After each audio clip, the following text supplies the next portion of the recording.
வறட்சின்னு நிறைய பேருக்கு பிடிக்காது. ஆனா வறட்சியில தான் செழிப்பை இருக்கு. ஆமென். யாரெல்லாம் குடும்பத்தின் ரட்சிப்புக்காக, ஆண்டவரே குடும்பத்தின் ஆசீர்வாதத்துக்காக ஜெபித்தார்களோ ஒவ்வொருவருடைய குடும்ப வாழ்க்கையை கட்டி எழுப்புவீராக.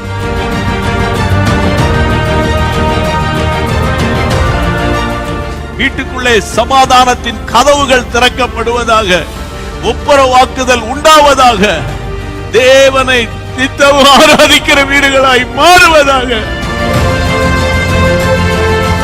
என்னிடத்தில் வருகிறவனை நான் புறம்பே தள்ள மாட்டேன்.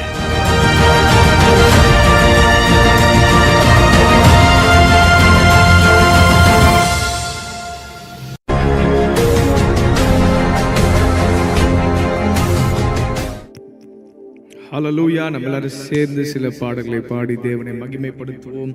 உம்மை ஆராதிக்கிறோம் இயேசுவே, உம்மை ஆராதிக்கிறோம். எனக்கு தெரிந்த பாடல் நல்லா கைகளை தட்டி பாடி நாம் தேவனை மகிமைப்படுத்துவோம்.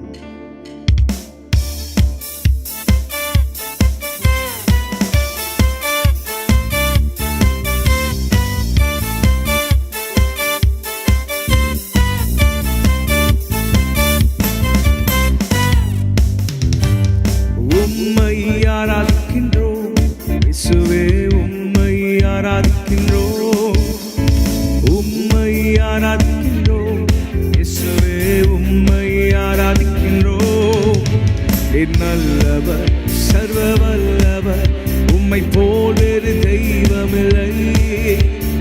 நல்லவர் சர்வ வல்லவர், உம்மை போல் வேறு தெய்வமில்லை.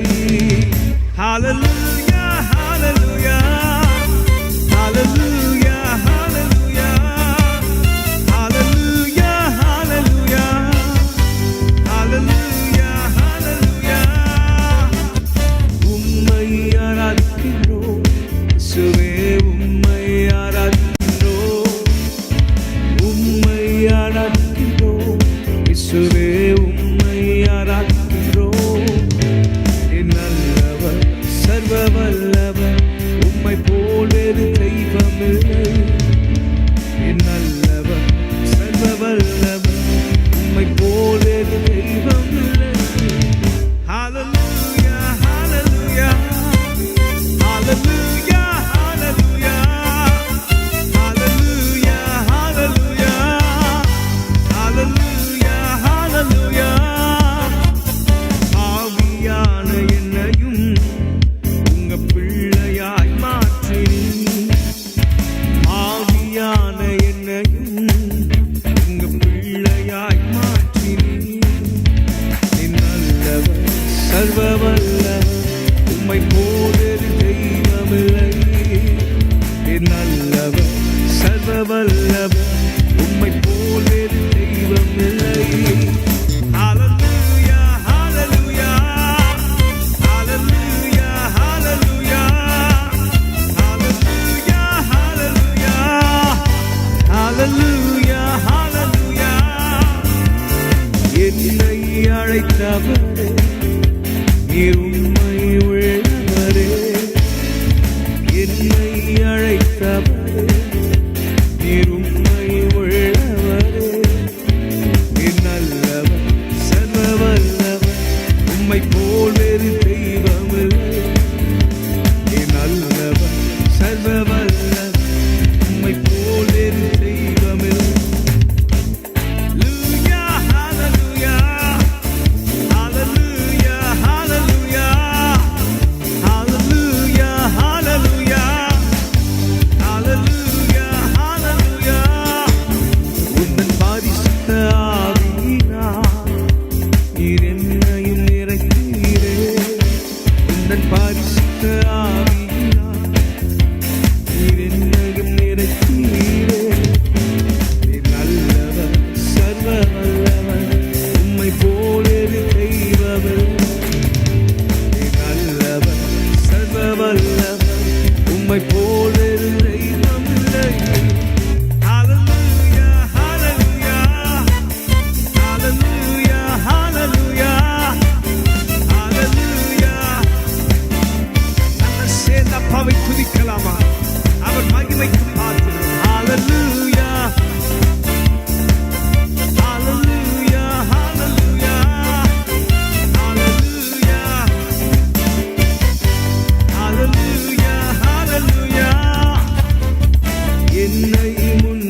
போல் வேறு தெய்வமில்லை.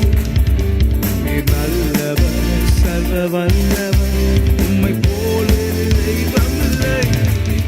ஹல்லேலூயா, ஹல்லேலூயா, ஹல்லேலூயா, ஹல்லேலூயா, ஹல்லேலூயா, ஹல்லேலூயா. என்னை மறுரூபமாக்கிடுமே, மகிமையில் சேர்த்திடுமே. என்னை மறுரூபமாக்கிடுமே, மகிமையில் சேர்த்திடுமே. நீ நல்லவர், சர்வ வல்லவர், உம்மை போல் வேறு தெய்வமில்லை. நீ நல்லவர், சர்வ வல்லவர், உம்மை போல் வேறு. ஹல்லேலூயா, ஹல்லேலூயா, ஹல்லேலூயா, ஹல்லேலூயா, ஹல்லேலூயா, ஹல்லேலூயா, ஹல்லேலூயா, ஹல்லேலூயா, ஹல்லேலூயா, ஹல்லேலூயா, ஹல்லேலூயா, ஹல்லேலூயா.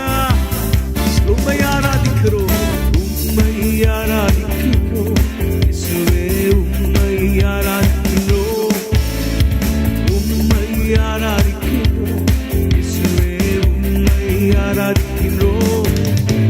நீ நல்லவர், சர்வ வல்லவர், உம்மை போல் வேறு தெய்வமில்லை. நீ நல்லவர், சர்வ வல்லவர், உம்மை போல் வேறு தெய்வமில்லை. ஹல்லேலூயா, ஹல்லேலூயா, ஹல்லேலூயா, ஹல்லேலூயா. நல்ல கைகளை அசைத்து பாடுவோமா? தேவனுக்கு மகிமை உண்டாக சத்தத்தை உயர்த்தி நாம் எல்லாரும் சேர்ந்து அப்பாவை புகழ்ந்து பாடுவோமா? நம்மை முன்குறித்த தெய்வம், நம்மை அழைத்தவர், அவர் உண்மை உள்ளவர். என்னை அழைத்தவர், என்னை அழைத்தவர், நீர் உண்மை உள்ளவரே. என்னை அழைத்தவரே, நீர் உண்மை உள்ளவரே. நீ நல்லவர், சர்வ வல்லவர், போல் வேறு தெய்வமில்லை. நீ நல்லவர், சர்வ வல்லவர், உம்மை போல் வேறு தெய்வமில்லை. ஹல்லேலூயா, ஹல்லேலூயா, ஹல்லேலூயா, ஹல்லேலூயா, ஹல்லேலூயா, ஹல்லேலூயா, ஹல்லேலூயா, ஹல்லேலூயா, ஹல்லேலூயா, ஹல்லேலூயா, ஹல்லேலூயா, ஹல்லேலூயா. நம் தேவன் நல்லவர். ஹல்லேலூயா. அவரை போல் வேறு தெய்வம் இல்லை. அவரே சர்வ வல்லவராய் இருக்கிறார். நம்ம எல்லாரும் கண்களை மூடி ஆண்டவரை கொஞ்ச நேரம் நம்ம ஆராதிக்கலாம். எல்லாரும் கண்களை மூடி. சர்வ வல்லவர், சாவாமை உடையவர், ஒருவராய் பெரிய காரியங்களை செய்கிறவர். ஆமென். அவர் நம் தேவனாய் இருக்கிறார். எல்லாரும் கண்களை மூடி சொல்லுங்க, ஆண்டவரே எனக்கு நீங்க போதும், ஆண்டவரே எனக்கு நீங்க போதும், ஆண்டவரே. எல்லாரும் கண்களை மூடி சொல்லலாமா? ஹல்லேலூயா. சர்வ வல்லவரே எனக்கு நீங்க போதும், ஆண்டவரே. எங்களை ரட்சித்து, எங்களை அழைத்து, எங்களை பரிசுத்தமாக்கி, உமக்கென்று எங்களை தெரிந்து கொண்டவரே, உமக்கென்று எங்களை பிரித்தெடுத்தவரே. எல்லாரும் சத்தத்தை உயர்த்தி சொல்லுவோமா? என்னை பிரித்தெடுத்தவரே உமக்கு ஆராதனை. ஓ நீரே எனக்கு போதும், நீர் எனக்கு போதும். கைகளை உயர்த்தி சொல்லுவோமா? சங்கீதக்காரன் எழுதுகிறார், பரலோகில் உண்மையல்லால் எனக்கு வேறு யாரு உண்டு? ஆமென். நாம் ஆண்டவரை பார்த்து சொல்லலாம், ஆண்டவரே உண்மையல்லால் எங்களுக்கு வேறு யாரு உண்டு? உம்முடைய நாமத்தில் அல்லவா எங்களுக்கு ரட்சிப்பு, உம்முடைய நாமத்தில் அல்லவா எங்களுக்கு விடுதலை, உம்முடைய நாமத்தில் அல்லவா எங்களுக்கு அற்புதம், உம்முடைய நாமத்தில் அல்லவா எங்களுக்கு ஆமென் மிகுந்த ஆமென் மேன்மையான ஆசீர்வாதங்கள் இருக்கிறது. நல்ல கைகளை உயர்த்தி சொல்லுங்க, இயேசுவே உம்மை ஆராதிக்கிறோம், அப்பா பிதாவே உம்மை ஆராதிக்கிறோம், பரிசுத்த ஆவியானவரே உம்மை ஆராதிக்கிறோம். சரமயே தொரோஷா தரபாயந்து. கைகளை உயர்த்தி சொல்லுங்க, உமக்கு நன்றி. Thank you Jesus. சிங்கத்தின் பிள்ளையா என்னை மாற்றி சாத்தானை ஜெயித்தீரும் வேலன் அழித்தீ சிங்கத்தின் என்னை மாற்றி சாத்தானை ஜெயித்தீரும் வேலன் அழித்தீ நீரே போதும் நீரே போதும் நீரே போதும் இயேசுவே நீரே போதும் நீரே போதும் நீரே போதும் இயேசுவே சிங்கத்தின் பிள்ளையாய் என்னை மாற்றி சாத்தானை ஜெயித்தீ வேலன் அழித்தீ சிங்கத்தின் பிள்ளையாய் என்னை மாற்றி சாத்தானை ஜெயித்தீரும் வேலன் அழித்தீ நீரே போதும் நீரே போதும் நீரே போதும் இயேசுவே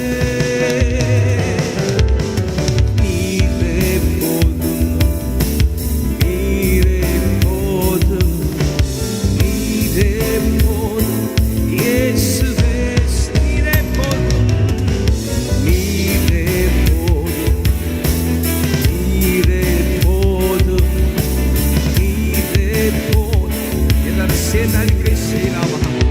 Lord, you're more than enough. Oh, நீர் போதும் நீரே போதும் நீரே போதும் இயேசுவே கழுகை போல என்னை எழும்ப செய்தி உயரங்களில் என்னை பார்க்கச் செய்தி கழுகை போல என்னை எழும்ப செய்தி உயரங்களில் என்னை நீரே போதும் நீரே போதும் நீரே போதும் நீரே போதும் இயேசுவே நீரே போதும் நீரே போதும் நீரே போதும் இயேசுவே ஆணையை போல என்னை செழிக்க செய்தி ஏது போல் என்னை வாழற செய்தி ஆணையை போல என்னை செழிக்க செய்தி எத்தனை பேர் உண்மை என்று சொல்றீங்க?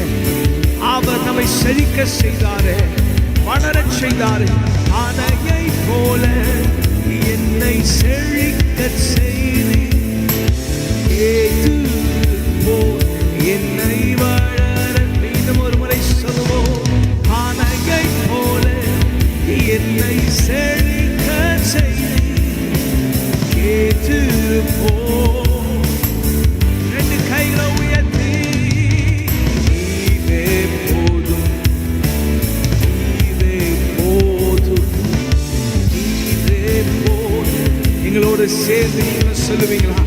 ஆண்டவர் எனக்கு நீங்க போதும் ஆண்டவரே பிள்ளை மனஹாயால் திரை மனசு ரபலா ஷே மனதியாந்து ஓ இயேசுவே இயேசு நீரே நீரே போதும் நீரே போதும் இயேசுவே இயேசு நீரே நீரே போதும் நீரே போதும் இயேசுவே கைகளை உயர்த்தி சொல்லுவோமா? இயேசு நீரே நீரே போதும் நீரே போதும் இயேசுவே நீரே போதும் நீரே போதும் நீரே போதும் இயேசுவே நீரே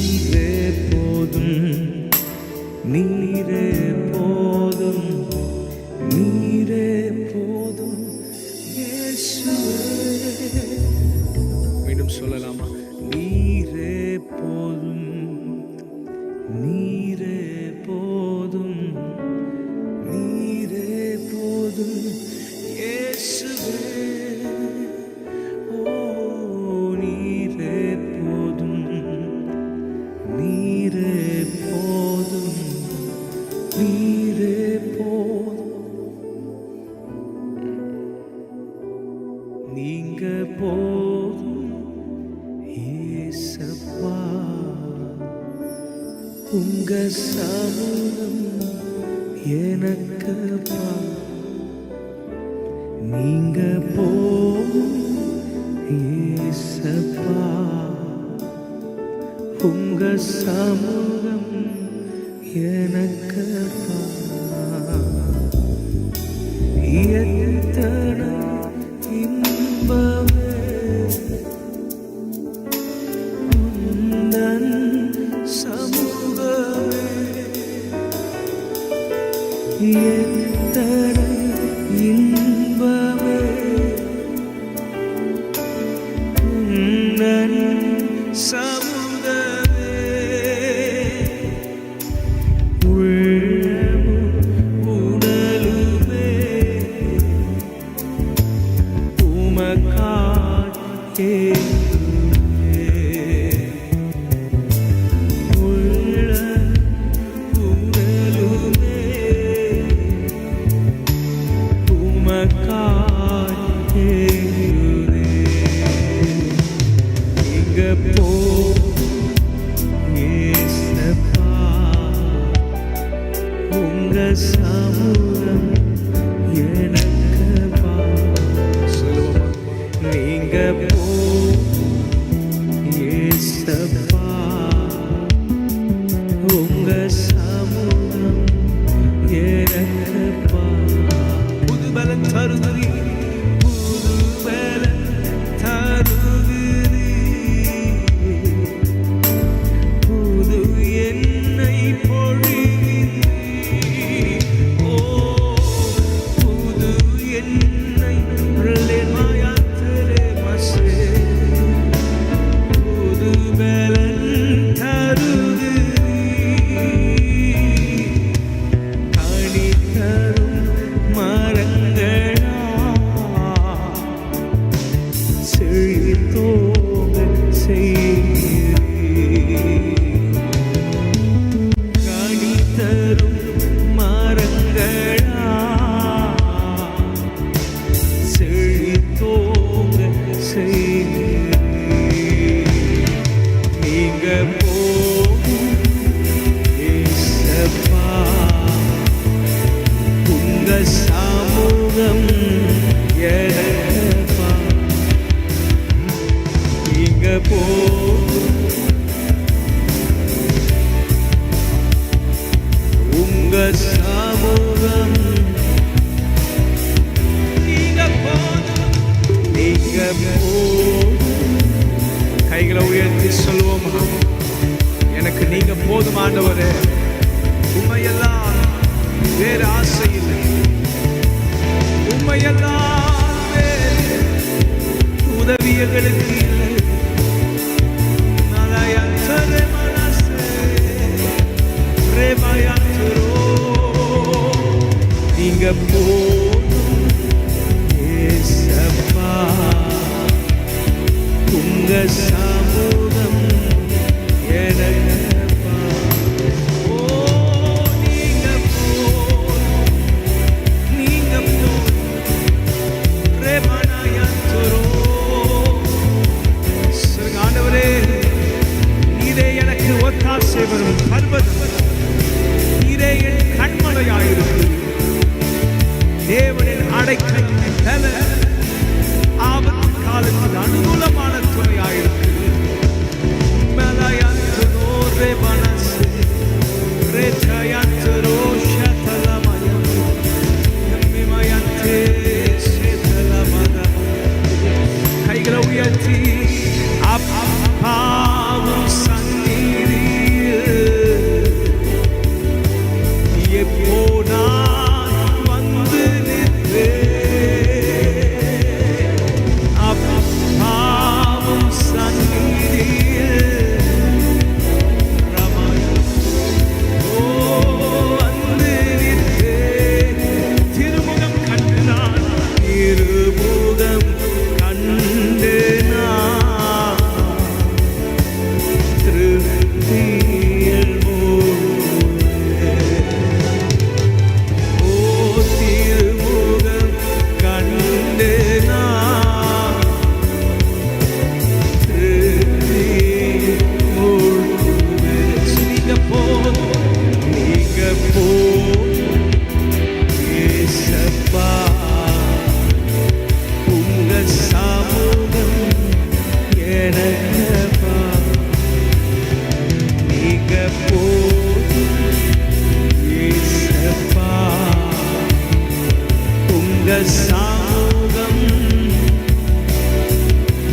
உங்க சமூகம் எனக்கப்பா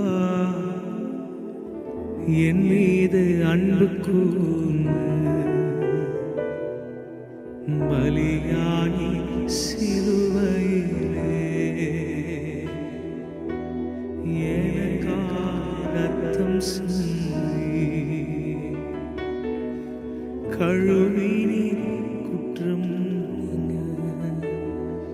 பிரித்தெடுத்தி பிறக்கும் முன்னால் உமக்கென்று வாழ்ந்திட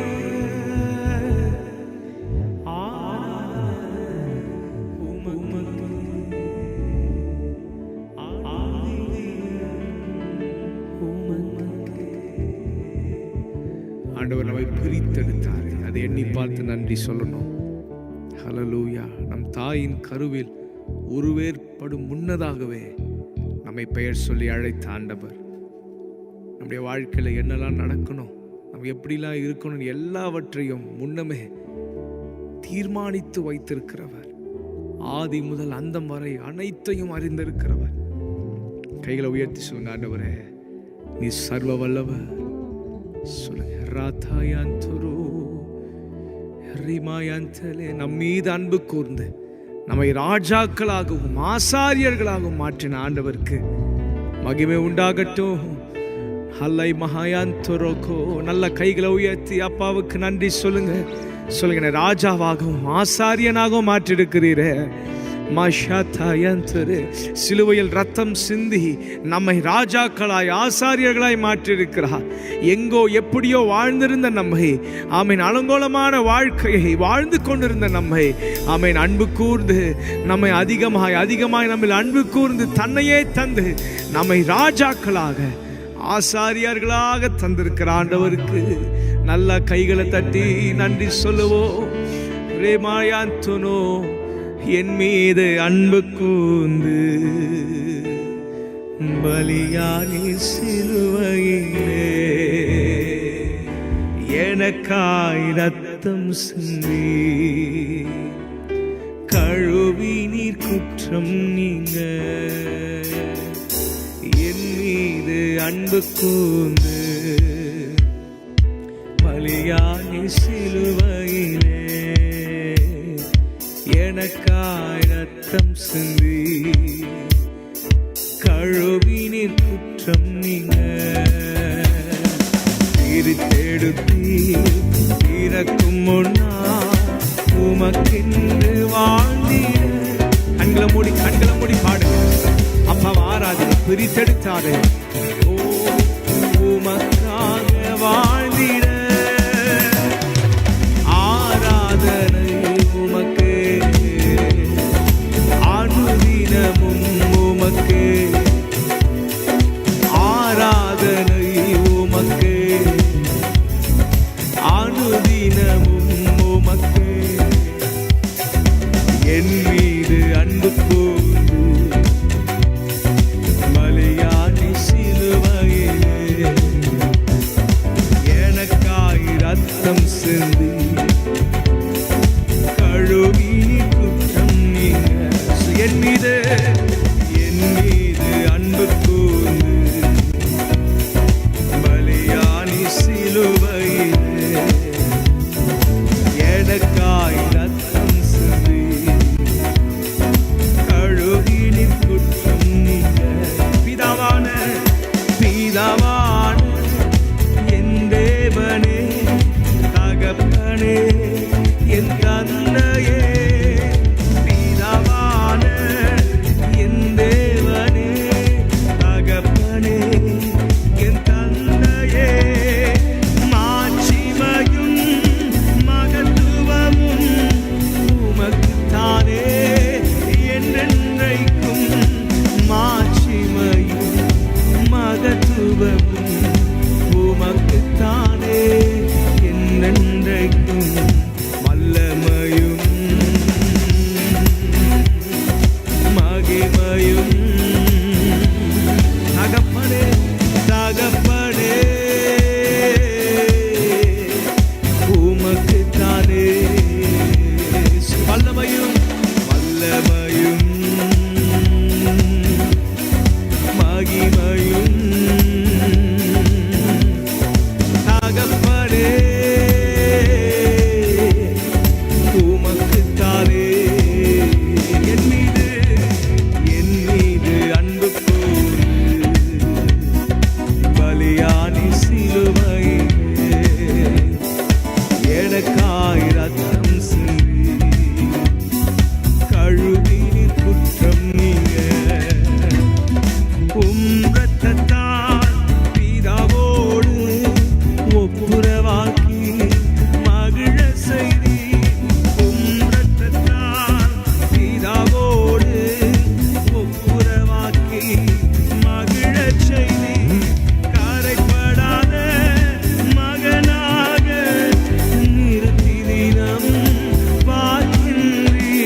வல்லமையும்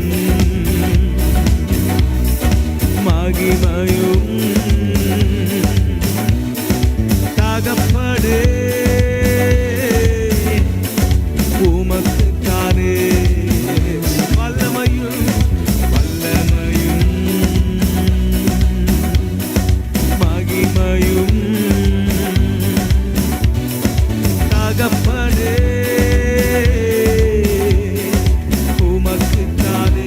கைகளை உயர்த்தி வல்லமையும் வல்லமையும்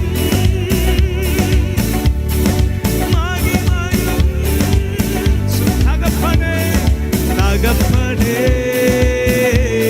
நல்ல கைகளை தட்டி அப்பாவை துதிக்கலாமா? சொல்லுங்க. வல்லமையும் மகிமையும் எல்லா கணமும் ஒருவருக்கே செலுத்துகிறாண்டவரே. ராத்தே மகான் தெரியாந்தரோ தகப்பனே உமக்குத்தானே. சொல்லுவோம். என் மீது அன்பு கூர்ந்து பலியாடி சிலுவையிலே எனக்காய் ரத்தம் சிந்தி கழுவினீர் குற்றம் இருத்தெடுத்தி இறக்கும் முன்னா உமக்கின்று வாழ்ந்திட இருத்தெடுத்தி இறக்கும் முன்னா உமக்கின்று மீண்டும் பாடலாமா? பிரித்தெடுத்தி இருத்தெடுத்தி இறக்கும் முன்னா உமக்கின்று வாழ்ந்திட மீண்டும் இருத்தெடுத்தி இறக்கும் முன்னா உமக்கின்று வாழ்ந்திட ஆராதனை உமக்கே அனுதினமும் உமக்கே ஆராதனை உமக்கே அனுதினமும் ஆராதனை ஆராதனை உமக்கே அனுதினமும் உமக்கே. ஓ ஆராதனை. நல்ல கைகளை தட்டி அப்பாவை துதிங்க.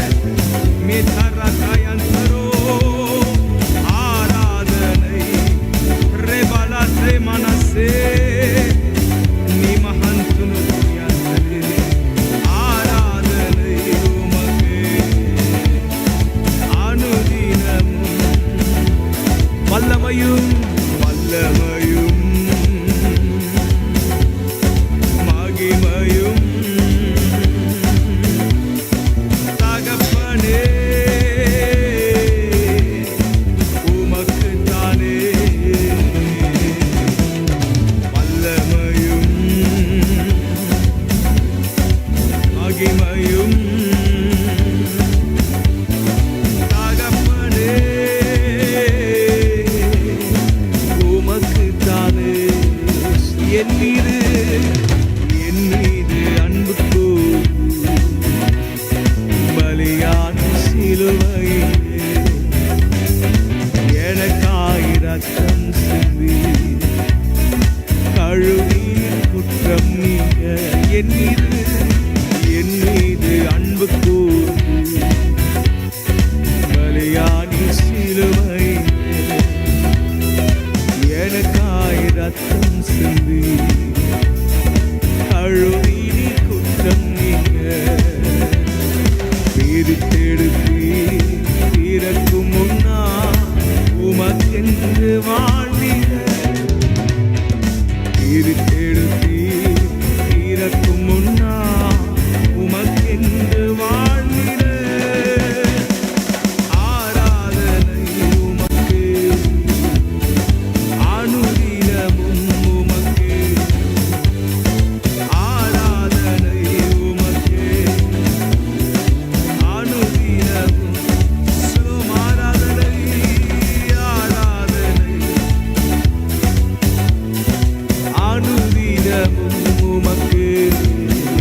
இருக்கணுமே, அவரை துதிக்கிற துதி நம் வாயில் இருக்கணுமே.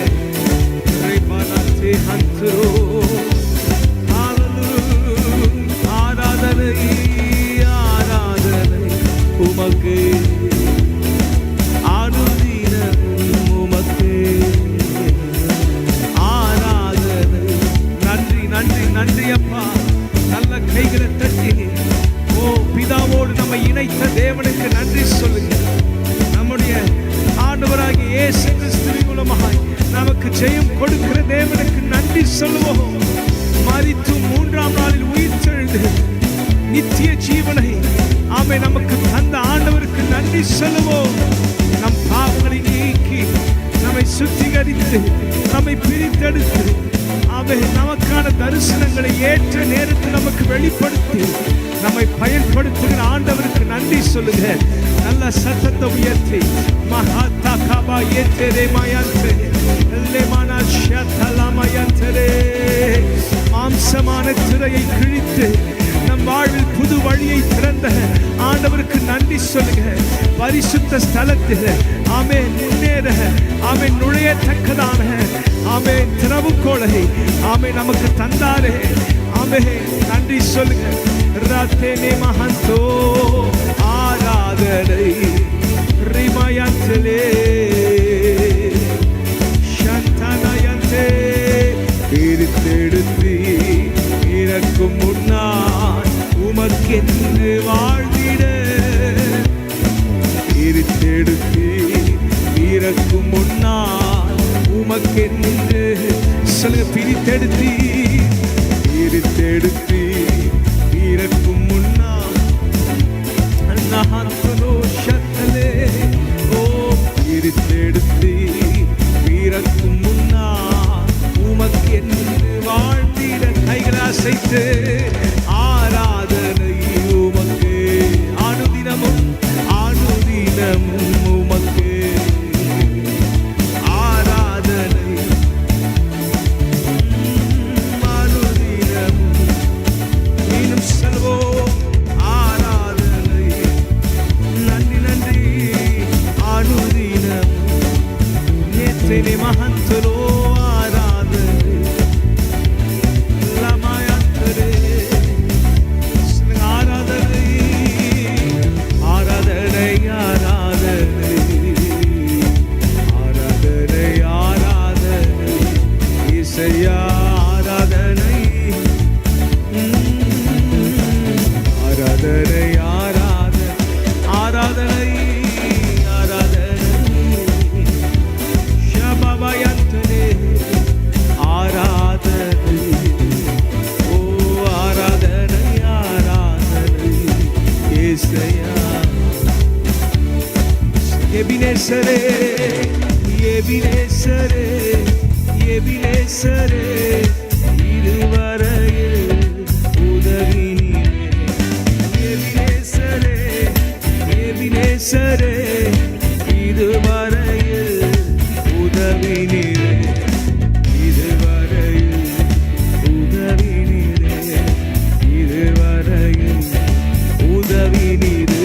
உம்மை முழு உள்ளத்தோடு ஆராதிக்க, முழு பலத்தோடு அன்பு கூறுவேன். ஆராதனை ஆராதனை ஆராதனை ஆராதனை ஆராதனை ஆராதனை ஆராதனை. எல்ரோயி எல்ரோயி எல்ரோயி என்னை கண்டீரே நன்றி ஐயா. எல்ரோயி எல்ரோயி என்னை கண்டீரே நன்றி ஐயா. என்னை கண்டீரே நன்றி ஐயா. என்னை கண்டீரே. முழு உள்ளத்தோடு உம்மை முழு உள்ளத்தோடு ஆராதிக்க, முழு பலத்தோடு அன்பு கூறுவேன்.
எல்லாரும் கைகளை உயர்த்தி சொல்லுவோம். ஆண்டவரே உமக்கு ஆராதனை, உமக்கு எல்லா கணத்தையும் நாங்கள் செலுத்துகிறோம்.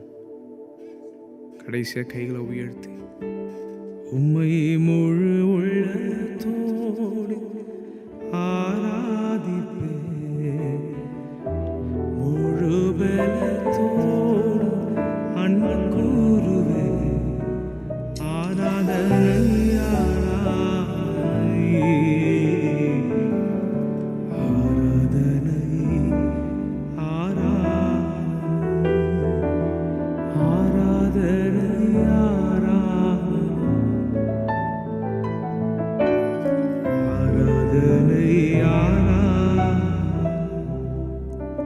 எல்லா துதி கனமாகி ஒருவருக்கே செலுத்துகிறோம். ஆண்டவரே தொடர்ந்து நீரங்களை நடத்துவீராக. இயேசு நாமத்தில் துதிக்கிறோம் நல்ல பிதாவே, ஆமென். அவர்களே, நான் உங்களுக்கு ஏற்கனவே நான் சொன்னது போல நம்ம எல்லாரும் யோசேப்பை குறித்து இந்த மாதத்துல இந்த வாரத்துல நம்ம கற்றுக்கொள்ள போகிறோம். யோசேப்பின் காரியங்கள் நம்ம எல்லாருக்கும் தெரிந்ததுதான். தெரியுமா தெரியாதா யோசேப்பை பத்தி? யோசேப்புனா சண்டே கிளாஸ்ல இருந்து நம்ம எல்லாருக்கும் தெரியும் இல்லையா? யோசேப்பு யோசேப்பு யோசேப்பு எகிப்துக்கு அதிபதி, அவன் நிமித்தம் குடும்பத்துக்கே ஆசீர்வாதம் என்று சொல்லக்கூடிய அளவுக்கு நம்ம எல்லாருக்கும் தெரிந்த காரியங்கள் தான். ஆனா இன்னும் கொஞ்சம் நம்ம வாசித்து அதை பார்க்க போகிறோம். கர்த்தர் நிச்சயமா நம்மோடு கூட இடைப்படுவார் என்பதுல ஒரு சந்தேகமும் கிடையாது. ஆமேன். நம்ம எல்லாம் ஒரு அதிகாரத்தை நம்ம திருப்பிக் கொள்ளுவோம். ஆதியாகமத்தை நீங்கள் திருப்பிக் கொள்ளுங்கள். ஆதியாகமத்துல நீங்க பாத்தீங்கன்னா யோசேப்புடைய சம்பவம் 30ஆம் அதிகாரத்துல இருந்து துவங்குகிறதை நம்ம பார்க்கிறோம். ஆதியாகமும் 30ஆம் அதிகாரத்திலிருந்து 50ஆம் அதிகாரம் வரைக்கும் யோசேப்பை குறித்து சொல்லப்பட்டிருக்கிறது நம்ம எல்லாருக்கும் தெரியும். இந்த யோசேப்புடைய வாழ்க்கையில நம்ம பார்க்கும் பொழுது ஆண்டவர் யோசேப்பை கர்த்தர் கிருபையாய் யாக்கோபுக்கு கொடுத்தார். யாக்கோபின் பிள்ளைகளில் ஒருவன் தான் இந்த யோசேப்பு. யாக்கோபின் 2 மனைவிகள், ஒன்று ராகேல், இன்னொன்று லேயாள். இவங்க 2 பேரை குறித்து நம்ம போன வாரத்துல நம்ம கற்றுக்கொள்வதற்கு கர்த்தர் கிருபை பாராட்டினார். இந்த 2 பேரும் மனைவிகளை கர்த்தர் கொடுத்தார். இதுல ராகேலுக்கு குழந்தை இல்லாமல் இருந்தது, ரொம்ப நாட்களாக குழந்தை இல்லாமல் இருந்தது. அதன் பிறகு ஆண்டவர் கொடுத்த குழந்தை தான் இந்த யோசேப்பு. அதை குறித்து ஆதியாகமும் 30ஆம் அதிகாரம் 22ஆம் வசனத்துல நம்ம சொல்லப்பட்டிருக்கிறது. அதை நாம் வாசிக்க கேட்க போகிறோம். ஆதியாகமும் 30:22. தேவன் ராகேலை நினைத்தருளினார். அவளுக்கு தேவன் செவி கொடுத்து அவள் கர்ப்பம் தரிக்கும்படி செய்தார். அடுத்த வசனம், அவள் கர்ப்பவதியாகி ஒரு குமாரனை பெற்று தேவன் என் நிந்தையை நீக்கிவிட்டார் என்றும் இன்னும் ஒரு குமாரனை கர்த்தர் எனக்கு தருவார் என்றும் சொல்லி அவனுக்கு யோசேப்பு என்று பெயரிட்டாள். ஆமென். இந்த இடத்துல நம்ம எல்லாருக்கும் தெரிந்த ஒரு காரியம், அவனுடைய நிந்தையை கர்த்தர் மாற்றினார். ஹல்லேலூயா. அவ்வளவு நாள் குழந்தை இல்லாமல் இருந்த இந்த யோசேப்புடைய ராகேலுடைய வாழ்க்கையில கர்த்தர் ஒரு அற்புதத்தை செய்து அவளுக்கு ஒரு குழந்தையை கர்த்தர் கொடுத்தார். அந்த வசனம் ரொம்ப அழகா சொல்லுகிறது. தேவன் ராகேலை நினைத்தருளினார்.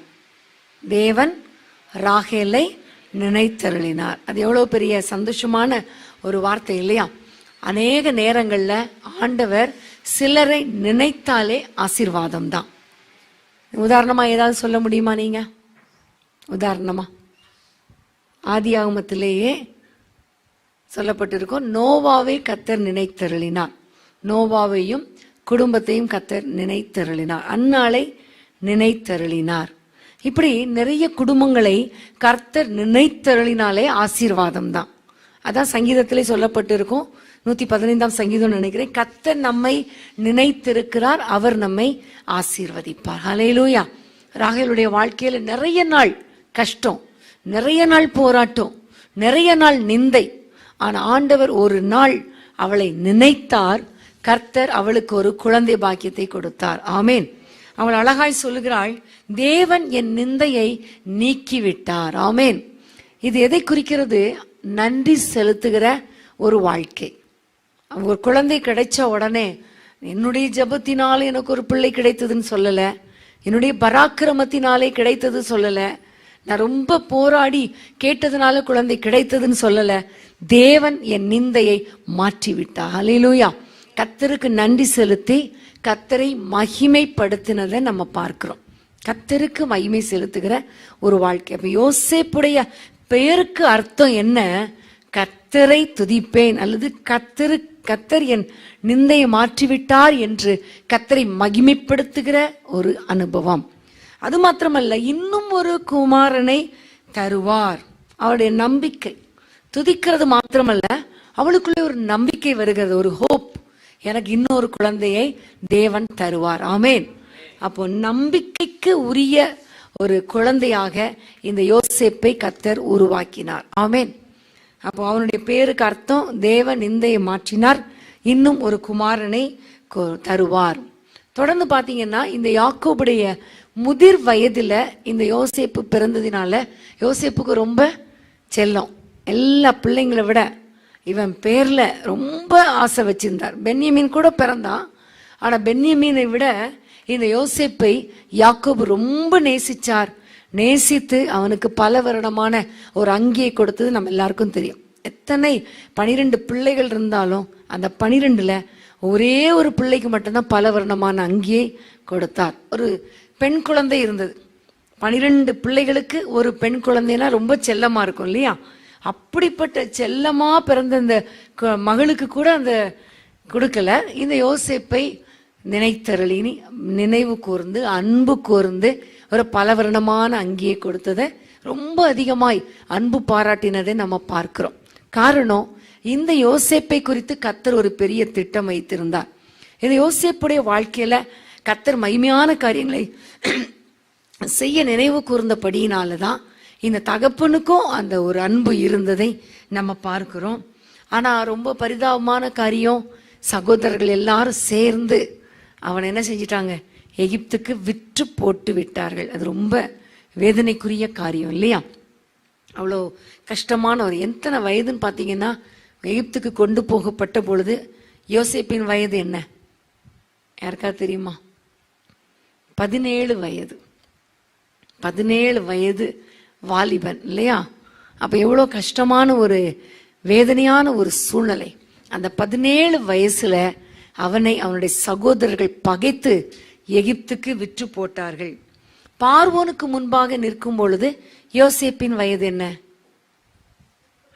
வெரி குட், 30 வயது. பார்வோனுக்கு முன்பாக நிற்கும் பொழுது 30 வயது. அப்ப 17 வயதுல எகிப்துக்கு கொண்டு போகப்பட்டாலும் பார்வோனுக்கு முன்பாக கொண்டு போகப்பட்ட பொழுது அவனுடைய வயது 30 வயது. அப்படின்னா பாத்தீங்கன்னா 13 வருடங்கள் எகிப்துல கஷ்டத்தை அனுபவித்தான், சந்தோஷத்தை அனுபவிக்கல. கொஞ்ச நாள் வேணா போத்திபார் வீட்டுல கொஞ்ச நாள் நல்லா சந்தோஷமா இருந்திருக்கலாம். ஆனா அதுக்கப்புறம் அவனுக்கு பிரச்சனை, அதுக்கப்புறம் சிறைச்சாலை அனுபவம், சிறைச்சாலையில கஷ்டம், அப்புறம் பானபாத்திரக்காரனுக்கு சொப்பனம் சொன்ன பிறகு 2 வருஷமா அவன் எனக்கு நினைவு கூறுவான், எனக்கு விடுதலை கிடைக்கும் நினைச்சான், கிடைக்கல.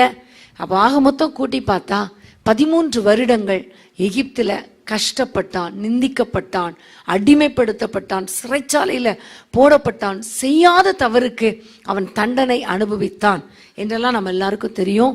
பார்வோனுக்கு முன்பாக 30வது வயதுல அவன் வந்தான். அதன் பிறகு அவனுடைய சகோதரர்கள் எல்லாரையும் அழைத்து கொண்டு வந்து இந்த எகிப்து தேசத்துக்கு கொண்டு வந்து கடைசியில பாத்தீங்கன்னா அவனுடைய மரிக்கும் பொழுது அவனுடைய வயது 110 வயது.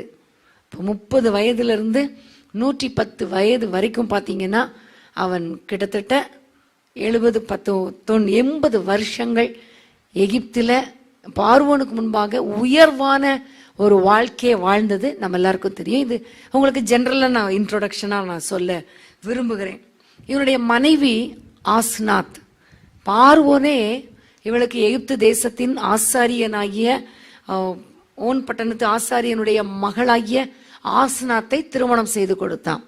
அப்ப திருமணம் முடித்த பிறகு 2 பிள்ளைகளை கர்த்தர் கொடுத்தார். இந்த யோசேப்புக்கு 2 பிள்ளைகளை கொடுத்தார்.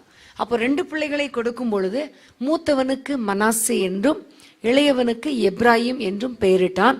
இந்த மூத்தவனை குறித்து சொல்லப்படும் பொழுது வசனத்தை நம்ம வாசித்தா நல்லா இருக்கும். ஆதியாகமும் 41 அதிகாரம் 51 வசனத்தை வாசிக்க கேட்போம். 41:51.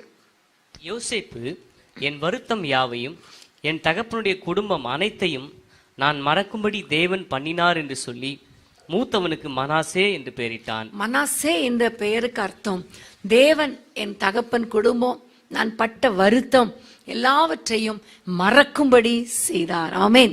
ஒரு குழந்தையை பார்த்த உடனே பட்ட கஷ்டம்லாம் மறந்து போயிடும் இல்லையா? அப்போ மறந்து போச்சு என்னை ஆண்டவர், நான் என்னுடைய ஞானத்தினால நான் மறைபொருளை வெளிப்படுத்தினதுனால எனக்கு இவ்வளோ பெரிய உயர்வு வந்தது, எனக்கு ஒரு மனைவி கிடைத்தாள், எனக்கு ஒரு மகன் கிடைத்தான், அப்படி சொல்லல. தேவன் என் வருத்தத்தை மறக்க பண்ணினார் என்று சொல்லி மனாசே என்று பெயரிட்டான். அடுத்த வசனத்தை வாசிப்போம். நான் சிறுமைப்பட்டிருந்த தேசத்தில் தேவன் என்னை பலக பண்ணினார் என்று சொல்லி இளையவனுக்கு எப்ராயிம் என்று பெயரிட்டான். ஆமேன். இளையவனுக்கு எப்ராயிம் என்று பெயரிட்டான். ஆண்டவர் என்னை பலுக பண்ணினார். ஆமேன். நான் சிறுமைப்பட்டிருந்த தேசத்தில், எத்தனை வருஷம் சிறுமைப்படுத்தப்பட்டிருந்தான்? 13 வருடம் சிறுமைப்படுத்தப்பட்ட அந்த தேசத்துல கர்த்தர் என்னை பலுக பண்ணினார் அல்லது பெருக பண்ணினார் என்று சொல்லி எப்ராயிம் என்று பெயரிட்டான். அப்ப மனாசேக்கு அர்த்தம் தகப்பன் வீட்டில் நான் பட்ட சிறுமையை மறக்க பண்ணினார், வருத்தத்தை மறக்க பண்ணினார். எப்ராஹிம்க்கு அர்த்தம் கர்த்தர் என்னை பெருக பண்ணினார் அல்லது பலுக பண்ணினார். ஆமேன். இதில் நான் ஏற்கனவே உங்களுக்கு சொன்னேன், ஒவ்வொரு பெயருக்கும் ஒரு அர்த்தத்தை வச்சாங்க. இன்னைக்கு தான் நம்ம பெயர் வைக்கும் பொழுது அர்த்தம் இல்லாத பெயரை வைக்கிறோம். நிறைய பேர் பார்த்தீங்கன்னா சினிமா நடிகர்களுடைய பெயரை வைக்கிறாங்க, அரசியல் தலைவர்களுடைய பெயரை வைக்கிறாங்க. அப்போ பெயர் எப்படியோ அப்படிதான் மனுஷன் இருப்பாங்க இல்லையா? பெயர்லாம் ஸ்டைலாக இருக்கணும்னு பெயர் வச்சா பிள்ளைங்க எப்படி தான் இருக்கும்? பயங்கர ஸ்டைலாக தான் இருக்கும். அப்புறம் அம்மா அப்பா என்ன செய்வாங்க, ஒரு வயசுக்கு பிறகு ஐயோ இவ்வளோ ஸ்டைலாக இருக்காளேன்னு சொல்லிட்டு என்ன செய்வாங்க, வருத்தப்படுவாங்க. ஸோ எப்போவுமே பிள்ளைகளுக்கு பெயர் வைக்கும் பொழுது நல்ல பெயர் வச்சா பிள்ளைங்க நல்ல பிள்ளைங்களாக இருப்பாங்க. ஆமேன். அப்போ ஒவ்வொரு நாளும் உங்களுடைய வாழ்க்கையில் ஒவ்வொரு காரியத்திலும் கர்த்தரை மகிமைப்படுத்தி பெயர் வச்சா பிள்ளைகளுடைய வாழ்க்கை ஆசீர்வாதமாக கண்டிப்பாக இருக்கும். ஆமேன். சரி, இது ஒரு ஜென்ரலாக அவனுடைய வாழ்க்கையை குறித்து நான் உங்களுக்கு சொல்லியிருக்கிறேன். இப்போ நம்ம எப்பொழுதுமே ஒரு கேரக்டர் ஸ்டடி, அதாவது ஒரு பாத்திரத்தை நம்ம கற்றுக்கொள்ளுதல், வேதாகம பாத்திரங்களை கற்றுக்கொள்ளுதல், இந்த பைபிள் ஸ்டடி இல்லையா? அப்போ அதில் பார்க்கும் பொழுது நல்ல குணங்கள், கெட்ட குணங்கள், அவனுடைய வாழ்க்கையிலிருந்து நம்ம அறிந்து கொள்ளுகிற காரியங்கள், இவற்றை குறித்து அலசி ஆராய்ந்து பார்த்து கொண்டிருக்கிறோம். தெரிந்த காரியம்தான், திரும்ப ஒரு முறை கேட்கும் பொழுது நமக்கு இன்னும் ஆசீர்வாதமாக இருக்கிறது. ஆமேன். அப்போ யோசேப்புடைய வாழ்க்கையில நிறைய நல்ல குணங்கள் இல்லையா? நிறைய நல்ல குணங்கள். நான் ஆராய்ஞ்சு 2 வாரமா இதை தான் நான் படித்து கொண்டு இருக்கிறேன் பைபிள்ல. அப்போ பார்க்கும் பொழுது கெட்ட குணங்கள் 1-2 இருக்கு, இல்லாமல் இல்லை. ஏன்னா அவனு மனுஷன் தானே, வானத்திலிருந்து குதிக்கலையே, தேவதூதன் இல்லையே. ஆகவே சில கெட்ட குணங்கள் இருந்தாலும் அவனுக்குள்ளே நல்ல குணங்கள் நிறைய இருந்ததை நம்ம பார்க்கிறோம். இப்போ இன்றைக்கு சில காரியங்களை நான் உங்களோடு கூட பகிர்ந்து கொள்ள விரும்புகிறேன். குறித்த நேரத்தில் சீக்கிரமாக நான் உங்களுக்கு முடிச்சிருவேன். ஏன்னா சில வாரங்கள் யோசேப்பை குறித்து நம்ம தியானிக்க போகிறோம். முதலாவதாக நீங்க பார்த்தீங்கன்னா 37 அதிகாரம், ஆதியாகமும் 37 2 வசனம். யாக்கோபுடைய சந்ததியின் வரலாறு. யோசேப்பு 17 வயதிலே தன் சகோதரருடனே ஆடுகளை மேய்த்து கொண்டிருந்தான். அந்த இளைஞன் பில்கால் சில்பால் என்னும் தன் தகப்பனுடைய மறுமனையாட்டிகளின் குமாரருடைய இருந்து அவர்களுடைய துன்மார்க்கத்தை தன் தகப்பனுக்கு சொல்லி வருவான். இவனுடைய வாழ்க்கையில காணப்பட்ட முக்கியமான ஒரு காரியம், முதல்ல துவக்கத்துல யோசேப்பை குறித்து சொல்லப்படும் பொழுது ஃபர்ஸ்ட் கேரக்டர் பைபிள்ல அவனை குறித்து சொன்னதே தன்னுடைய அதாவது மறுமனையாட்டிகள், அவங்களுடைய அம்மாவுடைய வேலைக்காரி, பெரியம்மாவுடைய வேலைக்காரி மூலமாய் யாக்கோபு பெற்ற அந்த பிள்ளைகள், அதாவது சகோதரர்கள் துன்மார்க்கமாய் நடக்கும் பொழுது அது அவனால் என்ன செய்ய முடியல, பொறுத்து கொள்ள முடியல. துன்மார்க்கத்தை, தீங்கு செய்வதை, தீமை செய்வதை, மற்றவர்கள் பாவம் செய்வதை இவனால் சகிக்க கூடாத ஒரு இருதயம் இவனுக்குள்ள இருந்துச்சு. நான் நினைக்கிறேன் முதல்ல என்ன சொல்லி பார்த்திருப்பான், செய்யாதீங்க சகோதரர்களே, வேண்டாம், இப்படி செய்யாதீங்க, அப்படி செய்யாதீங்கன்னு சொல்லி பார்த்துருப்பான். அவங்க கேட்டிருந்தா விட்டுருப்பான் இல்லையா? ஆனால் அவங்க என்ன செஞ்சிருக்க மாட்டாங்க, கேட்டிருக்க மாட்டாங்க. இன்னைக்கு கூட நிறைய பேர் பார்த்தீங்கன்னா இப்படி செய்யாத அப்படி செய்யாதன்னா அப்படி தான் செய்வாங்க. அது அவங்களுடைய என்ன சொல்ற இன்பான் கேரக்டர், மாற்றவே முடியாது. நிறைய பேருடைய வாழ்க்கையில் சொன்னாலும் கேட்க மாட்டாங்க, கடைசியில் அடிபட்டாதான் திருந்துவாங்க இல்லையா? இப்படி நிறைய பேர் இன்னைக்கு உலகத்தில் வாழ்ந்து கொண்டு இருக்கிறான். இவன் சொல்லி பார்த்துருப்பான், ஆனால் கேட்கல. அதுக்கு பிறகு அவன் என்ன செஞ்சான், அப்பா கிட்ட சொல்ல ஆரம்பிச்சான். அப்போ அவனுடைய இதுல இருந்து நமக்கு அறிந்து கொள்கிற காரியம், இவனால துன்மார்க்கத்தை சகித்து கொள்ள முடியாத ஒரு காரியம். அப்ப சகித்து கொள்ள முடியல அப்படின்னா என்ன அர்த்தம்னா, நமக்கே தெரியும் இவன் அந்த துன்மார்க்கத்தை என்ன செய்யல. ஒரு பரிசுத்தமுள்ள இருதயம் வாழ்ந்த ஒரு மனிதன். ஆமேன். பரிசுத்தமுள்ள மனுஷனாலதான் மற்றவங்க துன்மார்க்கம் செய்யறத பார்க்க முடியும். இவனே தப்பு பண்ணான்னா அடுத்தவங்க பண்றது தப்பா தெரியுமா?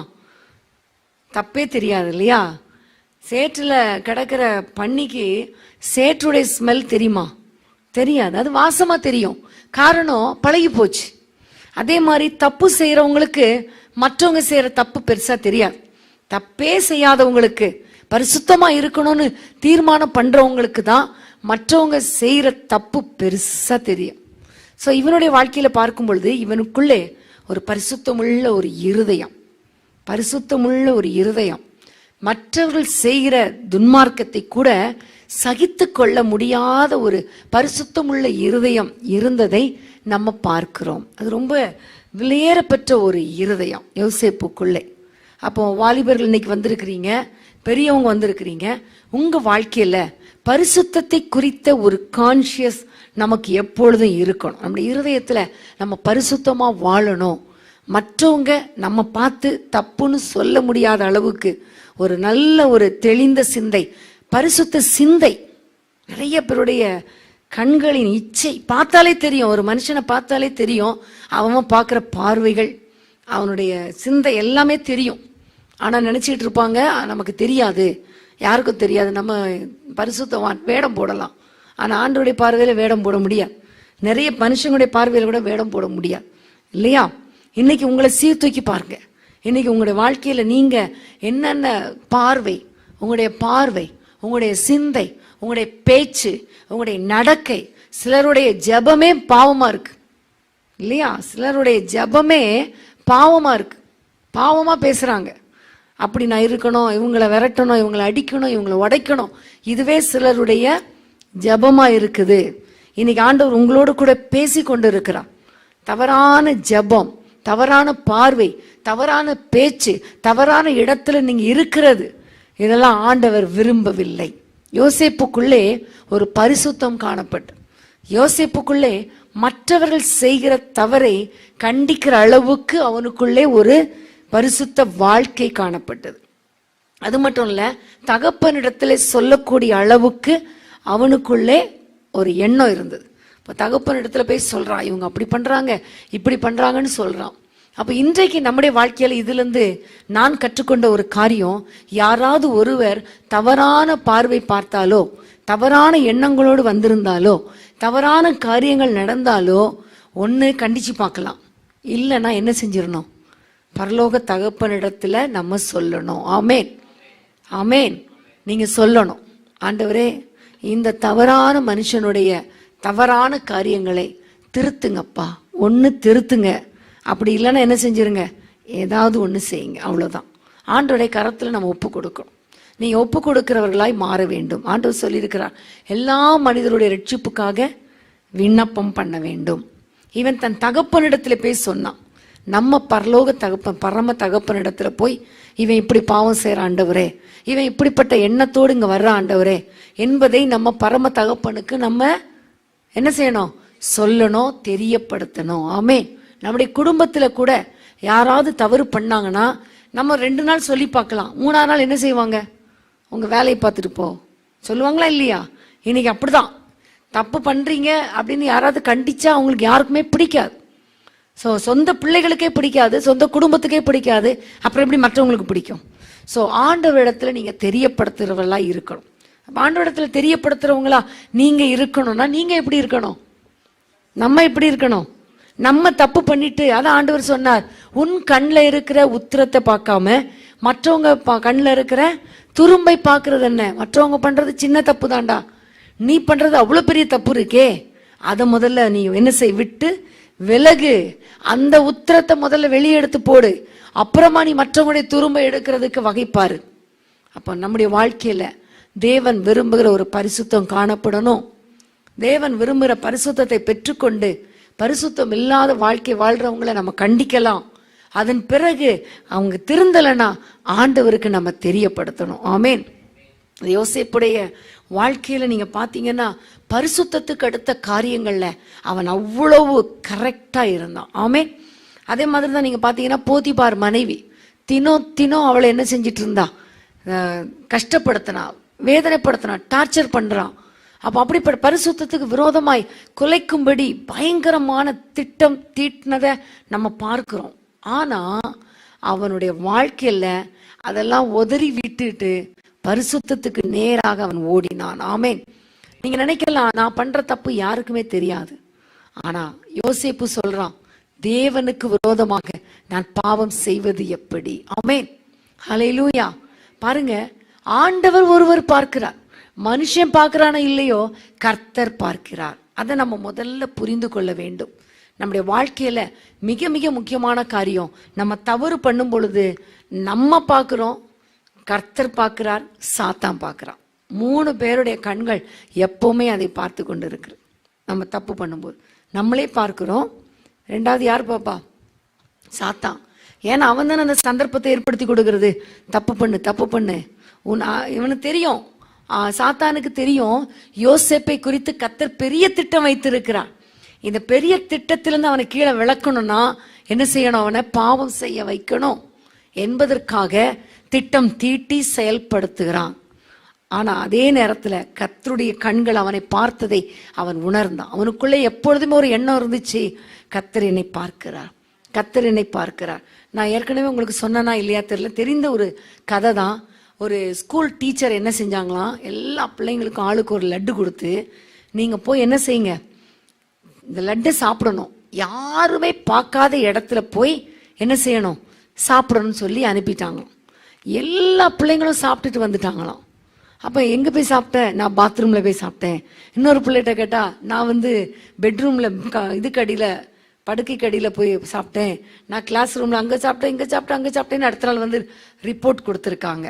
ஒரே ஒரு பிள்ளை மட்டும் அந்த லட்டை எடுத்துட்டு அடுத்த நாள் வரும்போது வீட்டுக்கு டீச்சர் என்னால் சாப்பிடவே முடியல, அழுதுட்டே வந்துச்சான். ஏமா நீ சாப்பிடல? எல்லாம் எவ்வளோ இடங்கள்ல யாரும் பார்க்காம இருப்பாங்களே, அம்மா அப்பா பார்க்காம இருக்கலாம், நாங்க பார்க்காம இருக்கலாம், எவ்வளோ இடங்கள் இருக்கு, யாருமே இல்லாத, ஆள் நடமாட்டம் இல்லாத இடம் எவ்வளோ இருக்கே, நீ ஸ்கூல் விட்டு வீட்டுக்கு போகும்போது கூட இருக்கு, நீ ஏன் சாப்பிடல? எங்க போனாலும் 2 கண்ணு என்னை பார்த்துட்டே இருக்கு டீச்சர் அப்படின்னா. யாருமா? ஏசப்பாவுடைய கண்ணு என்னை எப்ப பார்த்தாலும் பார்த்துட்டே இருக்கு, என்னால சாப்பிடவே முடியல அப்படின்னு சொல்லிச்சான். உண்மையிலே பாருங்க, எங்க போனாலும் நீங்க என்ன தப்பு பண்ணாலும் கர்த்தர் பார்க்கிறார். ஆமேன்.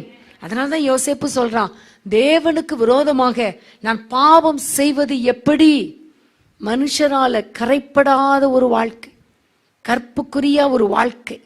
ஆண்டவர் வரும்பொழுது ஆண்டவர் சொல்லுகிறார், நான் வரும்பொழுது கரையற்றதும் பிழையற்றதும் அப்படி ஒரு வாழ்க்கை வாழ்றவங்கள தான் பரலோகத்துக்கு கொண்டு போவேன் என்று கர்த்தர் சொல்லுகிறார். 1 பேதுருல கர்த்தர் சொல்லுகிறார். அன்பான தேவனுடைய பிள்ளைகளே, உங்க வாழ்க்கையில நம்ம பரலோகத்துக்கு போனோம்தான் இந்த உலகத்தின் வாழ்க்கை. உலகத்துல ஜாலியா வாழ்ந்தோம், நல்லா வீடு கட்டணும், 10 வீடு கட்டணும், 2 வீடு கட்டணும், ஒண்ணுமே இல்லைன்னா என்ன செய்ய முடியும் இல்லையா? இன்னைக்கு ஒரு சகோதரி என்கிட்ட பேசிட்டு இருந்தாங்க. அப்ப அவங்க சொன்னாங்க, கஷ்டப்பட்டு என் பிள்ளைங்களை படிக்க வச்சேன், படிக்க வைக்கும்போது பிள்ளைகளுக்கு காசு இல்லைன்னு சொல்லிட்டு நான் எதுவுமே செய்ய மாட்டேன். உதாரணத்துக்கு பூ வைக்க ஆசையா இருக்கும், ஆனா அதுக்கு ஒரு 10 ரூபா போடுற அந்த 10 ரூபாய்க்கு என் பிள்ளைக்கு சாப்பாடு ஏதாவது வாங்கி கொடுத்தா நல்லா இருக்குமேன்னு சொல்லிட்டு பூவே வைக்க மாட்டேன், எதுவுமே பண்ண மாட்டேன். அவ்வளோ கஷ்டப்பட்டு வளர்த்தேன். ஆனா கடைசியில பார்த்தா பூ வைக்கிறதுக்குரிய நல்ல வசதி வரும் பொழுது கணவன் மரித்து போயிட்டார். இந்து சகோதரி மரித்து போயிட்டாரு. மரித்து போனவர் யாரும் பூ வைக்க மாட்டாங்க இல்லையா, பொதுவாக நம்முடைய இந்திய கலாச்சாரத்தின்படி. அப்போ அவ்வளோதான், எல்லா வசதியும் இன்னைக்கு இருக்கு, ஆனா என்ன செய்ய முடியல, அனுபவிக்கிறதுக்கு வழி இல்லை, அனுபவிக்கிறதுக்கு வழி இல்லை. அப்போ பாருங்க, எல்லா வசதிகளையும் பெருக்கி சந்தோஷமா வாழ்ந்துட்டு கடைசியில இந்த உலக வாழ்க்கையில அனுபவிக்கிறதுக்கு ஒன்றும் இல்லாம போறதை விட பரலோகத்துல நான் அனுபவிக்கணும், பரலோகத்துல சந்தோஷமா வாழணும் என்பதற்காக கரைப்படாத ஒரு வாழ்க்கை வாழ உங்களை அர்ப்பணிக்க வேண்டும். இந்த உலகத்துல எதுவுமே நிரந்தரம் கிடையாது, என்ன இருந்தாலும் நிரந்தரம் கிடையாது. ஆனா பரலோகத்துக்கு போகணும், அதுதான் நிரந்தரம். அதற்காக நம்மால் இயன்ற அளவுக்கு ஒரு பரிசுத்த வாழ்க்கை யோசேப்பை போல வாழ உங்களை அர்ப்பணிக்க வேண்டும். ஆமேன்.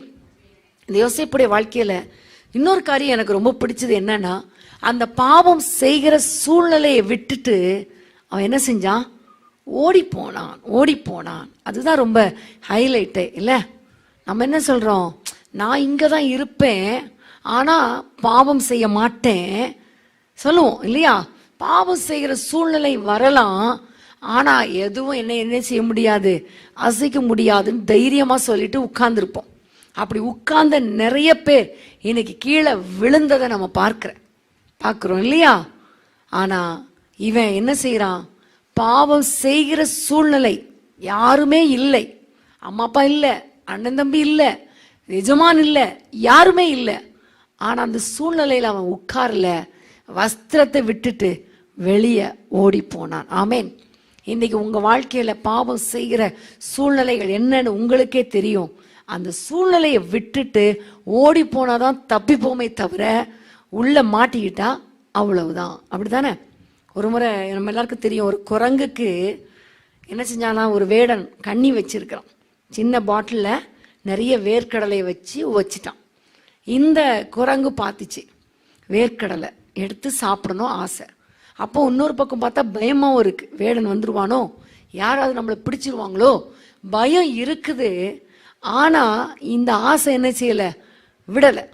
அப்போ அவனுக்கு ஒரு எண்ணம் வருது, அந்த குரங்குக்கு வருது, நம்ம ஓடிடலாம், திடீர்னு மாட்டிக்கிட்டா பிரச்சனை, இன்னைக்கு இல்லைன்னா கூட நாளைக்கு வேர்க்கடலை நமக்கு கிடைக்கும், ஓடிடலான்னு ஒரு மனசு சொல்லுது.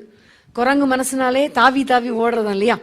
இன்னொரு மனசு என்ன சொல்லுது, கொஞ்சம் எடுத்துக்கலாம், எடுத்துட்டு என்ன செஞ்சிடலாம், ஓடிடலாம்.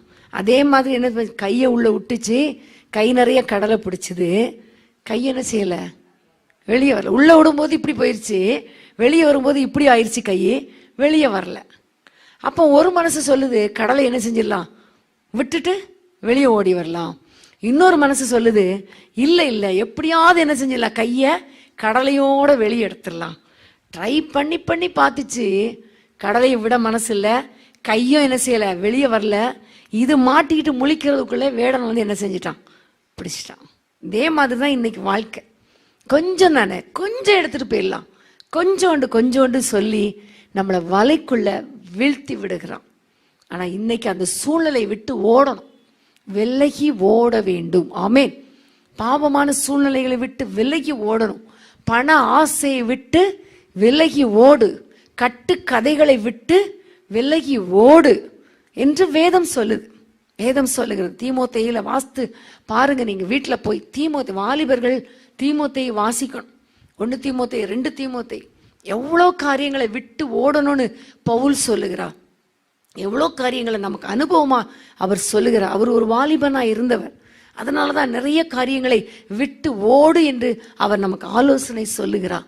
அப்ப பாவம் செய்கிற சூழ்நிலை வரும், ஆனா அந்த சூழ்நிலையை விட்டு நம்ம என்ன செஞ்சிடணும், ஓடிடணும். ஓடிச்சா தப்பிச்சோம், இல்லைன்னா சாத்தானே என்ன செஞ்சிருவான், பாவம் செய்யாட்டா கூட நமக்கு கரையை உண்டாக்கிடும். பாவம் செய்யாட்டா கூட ஒரு கரை வந்துருச்சுன்னா அதை என்ன செய்ய முடியாது, மாற்ற முடியாது. ஆமேன். எங்க அம்மா அடிக்கடி சொல்லுவாங்க, நம்ம நல்லவங்களா இருக்கணும், பார்க்குறவங்க நம்ம என்ன சொல்லணும், நல்லவங்கன்னு சொல்லணும். நம்ம என்ன இப்போ நான் நல்லவன், எனக்கு எல்லாம் தெரியும், நான் எப்படிப்பட்டவன் ஆண்டவருக்கும் எனக்கும் தெரியும், மனுஷங்களுக்கு தெரிய வேண்டிய அவசியம் இல்லைன்னு சொல்லுவோம். ஆனால் அப்படி இல்லை, நம்ம நல்லவங்களா இருக்கணும், நம்மளை பார்க்குறவங்க நம்மளை நல்லவங்கன்னு சொல்லணும். ஆமேன். அப்படிப்பட்ட ஒரு வாழ்க்கை வாழணும்னா பாவ சூழ்நிலைகளை உதறி தள்ளிவிட்டு ஓடி ஆகணும். ஆமேன். இந்த இடத்துல எனக்கு ஒரு பாவ இச்சை இருக்குன்னா அந்த இடத்தை விட்டு நான் என்ன செஞ்சாகணும், ஓடணும். ஏதாவது ஒரு நபருடைய வாட்ஸ்அப் கால் நமக்கு யாருக்காவது ஒரு பாவத்தை தூண்டக்கூடிய அளவுக்கு இருந்துச்சுன்னா அந்த வாட்ஸ்அப் நம்பரை என்ன செய்ய ஆகணும், பிளாக் பண்ணி ஆகணும். உண்மையிலே சில காரியங்களை நம்ம செஞ்சாதான் நாம பரிசுத்தமாய் வாழ முடியும். ஹல்லேலூயா. ஸோ இன்றைக்கு யோசேப்புடைய வாழ்க்கையில அவ்வளோ ஒரு பெரிய உயர்வுக்கு காரணம் என்ன? பரிசுத்தமுள்ள ஒரு இருதயம், கரைப்படாத வாழ்க்கை. மற்றவருடைய பொல்லாப்பை கூட அவனால் சகித்து கொள்ள முடியவில்லை. மற்றவர்களை கண்டிச்சு பார்க்குறான். அவங்க திருந்தலன்னு உடனே எப்படியாவது அவங்கள திருத்திடணும் அப்படிங்கிறதுக்காக தகப்பனிடத்துல சொல்றான். இன்னைக்கு நம்முடைய வாழ்க்கையில அன்பா சொல்லி பாருங்க. கேட்கலன்னா ஆண்டவரிடத்துல சொல்லுவோம். கண்டிப்பா கர்த்தர் ஒரு பெரிய மாற்றத்தை அவர்கள் வாழ்க்கையில கர்த்தர் செய்வார். ஆமென். ஹல்லேலூயா. அதே நேரத்துல பாவம் செய்கிற சூழ்நிலைகளை உதறி தள்ளிவிட்டு பரிசுத்தமாய் வாழணும். ஆமென். அந்த நாட்கள்ல தான் 50 வயசு 60 வயசுக்காரங்களுக்கெல்லாம் பாவம் செய்யற சூழ்நிலை கிடையாது. ஆனா இந்த காலத்துல எந்த வயசானாலும் பாவம் செய்யக்கூடிய சூழ்நிலை இந்த உலகத்துல இருக்கு. ஏன்னா சாத்தான் அப்படி பாவ இச்சைகளை கட்டவிழ்த்து விட்டு இருக்கிறான். சோ பரிசுத்தமாய் நம்மை காத்துக்கொள்ள வேண்டும். கர்த்தருக்குள் நம்மை மூடி மறைத்து கொள்ள வேண்டும். அதற்கு நம்மால் இயன்ற அளவுக்கு பரிசுத்த வாழ்க்கை வாழ நம்மால் இயன்ற அளவுக்கு நம்ம பிரயாசப்படணும். ஆமென். ஜெபம் பண்ணணும், பைபிள் வாசிக்கணும். வாலிபன் தன் வழியை எதினால் சுத்தம் பண்ணுவான்? வசனத்தின்படி தன்னை காத்து கொள்கிறதினால் தானே. அதிகமான அளவுக்கு பைபிள் வாசிக்கணும், ஜெபிக்கணும். அது மாத்திரமல்ல, இயேசுவின் இரத்த கோட்டைக்குள்ள நம்மை மூடி மறைத்து கொள்ளணும். அபிஷேகத்தை பெற்றுக்கொண்டு ஆவியில நிரம்பி ஜெபிக்கும் பொழுது ஆவியானவர் தேவையில்லாத சிந்தனைகளை கர்த்தர் தூக்கி போடுவார். ஆமென். ஹல்லேலூயா. அடுத்ததாக இந்த யோசேப்புடைய வாழ்க்கையில காண்கிற முக்கியமான ஒரு காரியம் ஆதியாகமம் 37:5-6 வாசிப்போம். ஆதியாகமம் 37:5. யோசேப்பு ஒரு சொப்பனம் கண்டு அதை தன் சகோதரருக்கு அறிவித்தான். அது நிமித்தம் அவனை இன்னும் அதிகமாய் பகைத்தார்கள். 9. அவன் வேறொரு சொப்பனம் கண்டு தன் சகோதரரை நோக்கி, நான் இன்னும் ஒரு சொப்பனத்தை கண்டேன். சூரியனும் சந்திரனும் 11 நட்சத்திரங்களும் என்னை வணங்கினது என்றான். பாருங்க, இந்த 5ஆம் வசனத்துல ஒரு சொப்பனத்தை கண்டேன்னு சொல்லுகிறான். அந்த சொப்பனம் என்ன என்பது அடுத்த 7ஆம் வசனத்துல சொல்லப்பட்டு இருக்கிறது. எல்லாரும் வயல்வெளியில அரிக்கட்டுகளை என்ன செஞ்சிட்டு இருக்கோம்? வெட்டி அதெல்லாம் கட்டிட்டு இருக்கோம். அப்போ எல்லாருடைய அரிக்கட்டுகளும் என்னுடைய அரிக்கட்டை என்ன செஞ்சது? வணங்கி நின்றதுன்னு ஒரு சொப்பனம் சொல்றான். அடுத்தது இன்னொரு சொப்பனம் காண்கிறான். எல்லா சூரியன் சந்திரன் 11 நட்சத்திரங்களும் என்னை வணங்கினது என்று அவன் சொல்லுகிறான். அப்போ இவனுடைய கண்கள் எப்படிப்பட்ட கண்கள்? தரிசனம் காண்கிற கண்களாய் இருந்தது. சொப்பனம் மூலமாக, தரிசனம் மூலமாக தேவனுடைய திட்டத்தை, வெளிப்பாடுகளை அறிந்து கொள்ளக்கூடிய ஒரு இருதயம், கண்கள் இந்த யோசேப்புக்கு கர்த்தர் கொடுத்திருந்தார். ஆமென். ஹல்லேலூயா. அப்ப அவனுடைய வாழ்க்கையில அவனை குறித்த தேவ திட்டம் அவனுக்கு தெரிந்தது. அப்ப இன்றைக்கு நம்முடைய வாழ்க்கையில கர்த்தர் நம்மை குறித்து வைத்திருக்கிற திட்டத்தை அறிந்து கொள்ளக்கூடிய ஒரு இருதயம் நமக்கு இருக்க வேண்டும். ஆமென். ஆண்டவரிடத்துல கேட்கணும், என்னுடைய வாழ்க்கையை குறித்து உம்முடைய திட்டம் என்ன? ஆமென். சின்ன வயசுல என்னுடைய வாழ்க்கையில எனக்கு ஓப்பன் ஹார்ட் சர்ஜரி பண்ணப்பட்டிருந்தது உங்களுக்கு சொல்லி இருக்கிறேன், தெரியும். 5 வயதுல அப்போ ஓப்பன் ஹார்ட் சர்ஜரி பண்ணப்பட்டு ஹாஸ்பிட்டலில் அட்மிட் பண்ணப்பட்டு இருக்கிற அந்த நேரத்தில் என்னுடைய பெரியம்மா ஒரு ஊழியக்காரி, அவங்களுக்கு ஆண்டவர் ஒரு தரிசனத்தை கொடுத்துருக்கிறார் என்னை குறித்து. அப்படியே மேகங்கள் மேலே அப்படியே நான் சிரித்து கொண்டே அப்படி போகிற மாதிரி ஒரு தரிசனத்தை கொடுத்துருக்கிறார். அப்போ அவங்க என்ன நினச்சிட்டாங்க? மரித்து போய்விடுவா, ஆண்டவர் எடுக்க போகிறார் அப்படின்னு நினச்சி, ஆண்டவரே இவ்வளோ கஷ்டப்பட்டு ஆப்ரேஷன்லாம் பண்ணி அவ்வளோ பணம் செலவு பண்ணி இந்த உலகத்தை விட்டு அவளை எடுத்துருவீங்களா ஏசப்பா என்று கேட்ட பொழுது இன்னொரு தரிசனத்தை கர்த்தர் கொடுத்திருக்கிறார். நான் ஒரு வெள்ளை ட்ரெஸ் போட்டுட்டு உட்காந்து ஒரு டேபிளில் உட்காந்து எழுதிட்டு இருக்கேன். என் பக்கத்தில் ஒரு சகோதரி யாரோ இருக்கிறாங்களாம். அவங்கள்ட்ட பேசிக்கிட்டே நான் எழுதிட்டு இருக்கணும். இவங்க என்ன நினச்சிக்கிட்டு கொண்டாங்க, நான் ஒரு டாக்டராக மாறி என்ன செய்ய போகிறேன், யாருக்கோ ப்ரிஸ்கிரிப்ஷன் எழுதிட்டு இருக்கேன், அவங்ககிட்ட ட்ரீட்மெண்ட் பார்த்துட்டு இருக்கேன், அந்த மாதிரி மனசில் அவங்களுக்கு நினச்சிட்டாங்க. நினச்சி அவங்க சொல்லியிருக்காங்க, நாளைக்கு போய் பார்க்கும்போது, ஹாஸ்பிட்டலில் போய் பார்க்கும் பொழுது அவள் முகத்தில் இதே சிரிப்பை நான் பார்க்கணும் ஆண்டவரேன்னு சொல்லும் பொழுது அவங்க என்னை பார்க்க வந்திருக்காங்க. வரும்போது ஃபுல்லாக பேண்டு ஒயிட் ட்ரெஸ்ஸில் ஃபுல்லாக என்னை படுக்க வச்சிருக்காங்க. முகம் மட்டும் அதே சிரிப்பு, மேகத்தில் போகும்போது சிரிச்ச அதே சிரிப்பு நான் சிரித்து அவங்கள பார்த்துருக்கேன். அப்போ அவங்களுக்கு ரொம்ப சந்தோஷம். அப்போ அவங்க என்கிட்ட சொன்னாங்க, நான் பெரிய பிள்ளை ஆனதுக்கப்புறம் சொன்னாங்க, உன்னை குறித்து ஒரு திட்டம் ஆண்டவர் எனக்கு ஏற்கனவே சொன்னார்மா, நீ டாக்டராவே, உன்னை கர்த்தர் கண்டிப்பாக டாக்டராக மாற்றுவேன் என்று கர்த்தர் சொல்லியிருக்கிறார் என்று சொல்லிட்டாங்க. அப்போ நான் அதே தரிசனம், எனக்கு தரிசனம் கர்த்தர் கொடுக்காட்டாலும் எங்கள் பெரியம்மா ஒரு ஊழியக்காரி, அவங்க மூலமாக எனக்கு கொடுத்த திட்டம் நிறைவேறும் என்று சொல்லி அதே தரிசனத்தோடு படிக்க ஆரம்பித்தேன். நல்லா படித்தேன், நிறைய மார்க் வாங்கினேன். +2 நல்லா படித்து நல்ல மதிப்பெண்கள் வாங்கினேன். அப்போது என்ட்ரன்ஸ் எக்ஸாமில் கொஞ்சம் மார்க் குறைஞ்சி போச்சு. ஆனால் எனக்கு ஒரு தைரியம், எனக்கு கர்த்தர் தரிசனத்தை வைத்திருக்கிறார், டாக்டராகவே. அதனால் என்ட்ரன்ஸ் மார்க் குறைஞ்சா கூட எனக்கு ஒரு சீட்டை அலாட் பண்ணிடுவார் அப்படின்னு சொல்லி அந்த மெடிக்கல் சீட் நம்பர் வரும்போது பேப்பரில் வரும் இல்லையா, அந்த நாட்களில் பேப்பரில் பார்க்குறேன், இப்போ தான் இன்டர்நெட்டில் பார்க்குறேன், எனக்கு முந்தின நம்பர் வந்துருச்சு, எனக்கு பிந்தின நம்பரும் வந்துருச்சு, ஏன் நம்பர் மட்டும் இல்லை. எவ்வளோ கஷ்டமாக இருந்திருக்கும் பாருங்கள், ரொம்ப கஷ்டம். ஏன்னா எனக்குன்னு ஒரு தரிசனம் இருக்கே, எனக்குன்னு கர்த்தர் டாக்டராகவேன்னு சொல்லி இருக்கிறாரே அப்படின்னு சொல்லி ரொம்ப கஷ்டமாக இருந்துச்சு. ஆனால் அதுக்கப்புறம் நான் படித்தேன், காலேஜ் முடித்தேன், எனக்கு திருமணமானது. அப்போ திருமணமாகி நாங்கள் எங்கள் பெரியம்மாவை போய் பார்க்க போகும்போது அவங்க சொன்னாங்க, நான் அன்னைக்கு கண்ட தரிசனம்னு நீ டாக்டர் நினச்சேன், ஆனால் இன்னைக்கு தான் தெரியுது ஒரு ஊழியக்காரரை திருமணம் பண்ணி அதற்கு தான் வெள்ளை ட்ரெஸ்ஸை கர்த்தர் காட்டி இருக்கிறாரு. இன்னைக்கு நீ ஒரு ஸ்பிரிச்சுவல் டாக்டராக இருக்கம்மா, நீ ஜெபம் பண்ணும்போது நிறைய பேருக்கு அற்புதங்கள் நடக்கும், நிறைய பேருக்கு சுகம் கிடைக்கும் என்று அன்னைக்கு சொல்லி அனுப்புனாங்க. இன்றைக்கு அதை நான் அநேகருடைய வாழ்க்கையில நான் பார்க்கிறேன். ஆமேன். அநேகருக்கு கர்த்தர் அற்புதங்களையும் அதிசயங்களையும் கர்த்தர் செய்கிறார். ஆமேன். அப்போ ஒவ்வொருவருக்கும் கர்த்தர் ஒரு தரிசனத்தை கொடுக்கிறார், ஒரு திட்டத்தை கொடுக்கிறார். அப்போ உங்களுடைய வாழ்க்கையில நீங்க ஆண்டவரிடத்துல கேட்கணும், என்னை குறித்து உங்க திட்டம் என்ன. ஆமேன். யோசேப்புக்கு தரிசனம் காண்கிற கண்களை கொடுத்தீரே, அதே மாதிரி என்னுடைய கண்கள்ல தரிசனம் பார்க்கணும், நான் சொப்பனம் பார்க்கணும். என்னுடைய எதிர்காலத்தை குறித்த தரிசனத்தை, திட்டத்தை எனக்கு காண்பீங்க என்று கேட்கும் பொழுது கண்டிப்பா உங்களுக்கு கர்த்தர் தரிசனம் மூலமாக அல்லது சொப்பனம் மூலமாக கர்த்தர் வெளிப்படுத்துவார். ஆமேன். ஹல்லேலூயா. உங்களோட ஒவ்வொருவரை குறித்து கர்த்தர் ஒரு தரிசனத்தை வைத்திருக்கிறார். ஆண்டவர் சொல்கிறார், குறித்த காலத்துக்கு தரிசனம் நிறைவேறும், வைக்கப்பட்டிருக்கிறது, அது நிறைவேறும், தாமதித்தாலும் நிறைவேறும், அது பொய் சொல்லாது. ஆமேன். அப்ப நீங்க வயசாகி போச்சே, இனிமேனு எனக்கு ஒரு தரிசனம் கேட்க நினைக்காதீங்க. இல்ல, என்னுடைய பிள்ளைகளை குறித்து, என்னுடைய குடும்பத்தை குறித்து, என்னை குறித்து என்ன திட்டம், நான் தூங்கும் போது எனக்கு சொல்லிக் கொடுங்க, சொப்பனம் மூலமா அல்லது தரிசனம் மூலமா சொல்லுங்க. ஆண்டவர் சொல்லுகிறார், கடைசி நாட்களில் மாம்சமான யாவர் மேலும் என் ஆவியை ஊற்றுவேன், அப்பொழுது உங்களுடைய வாலிபர் தரிசனங்களையும் உங்கள் மூப்பர் சொப்பனங்களையும் காண்பார்கள் என்று கர்த்தர் சொல்லி இருக்கிறார் இல்லையா. அந்த வாக்குத்தத்தத்தை எனக்கு நிறைவேற்றுங்கப்பான்னு கேளுங்க.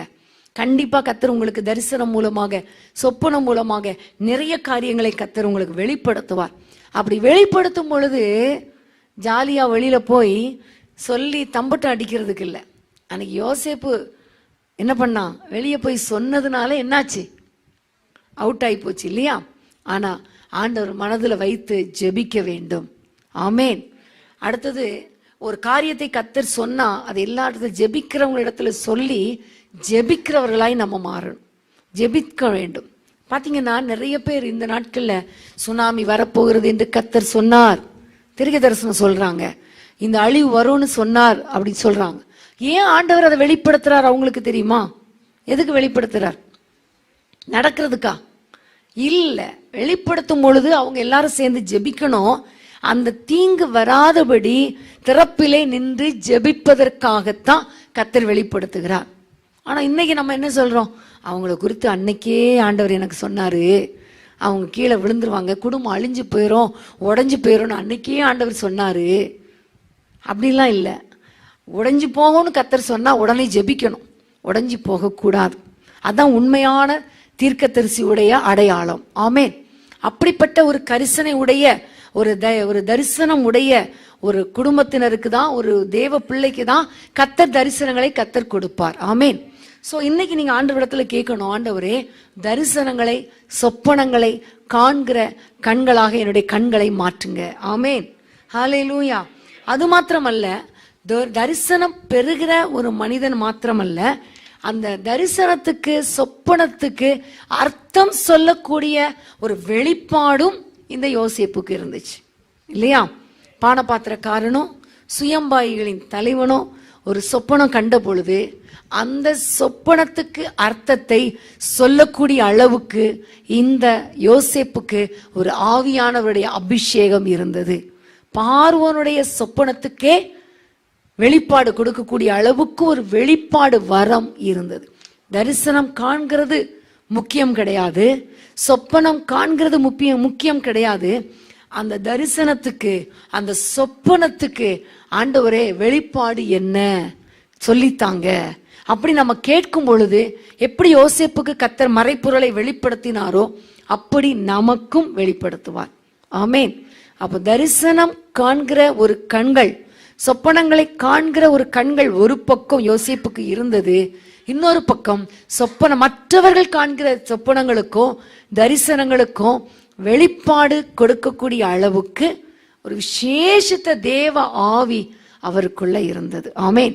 இன்னைக்கு ஆண்டவரிடத்தில் நம்ம கேட்க போறோம், ஆண்டவரே எனக்கு அப்படிப்பட்ட ஒரு கிருபை வரங்களை தாங்க. ஆமென். வேதம் சொல்லுகிறது, கேட்கிற எவனும் பெற்றுக்கொள்கிறான். ஆமென். இன்னைக்கு நீங்க கேளுங்க ஆண்டவரிடத்துல, எனக்கு இப்படிப்பட்ட வரங்களை தாங்க, வல்லமையை தாங்க, தரிசனங்களை நான் பார்க்கணும், சொப்பனம் பார்க்கணும், எனக்கு தாங்க ஆண்டவரே. சொப்பனம் யாராவது என்கிட்ட வந்து சொன்னா அவங்களுக்கு நான் வெளிப்பாடு சொல்லணும், அப்படிப்பட்ட வரத்தை எனக்கு தாரோன்னு கேளுங்க, கண்டிப்பா ஆண்டவர் தருவார். ஆமென்.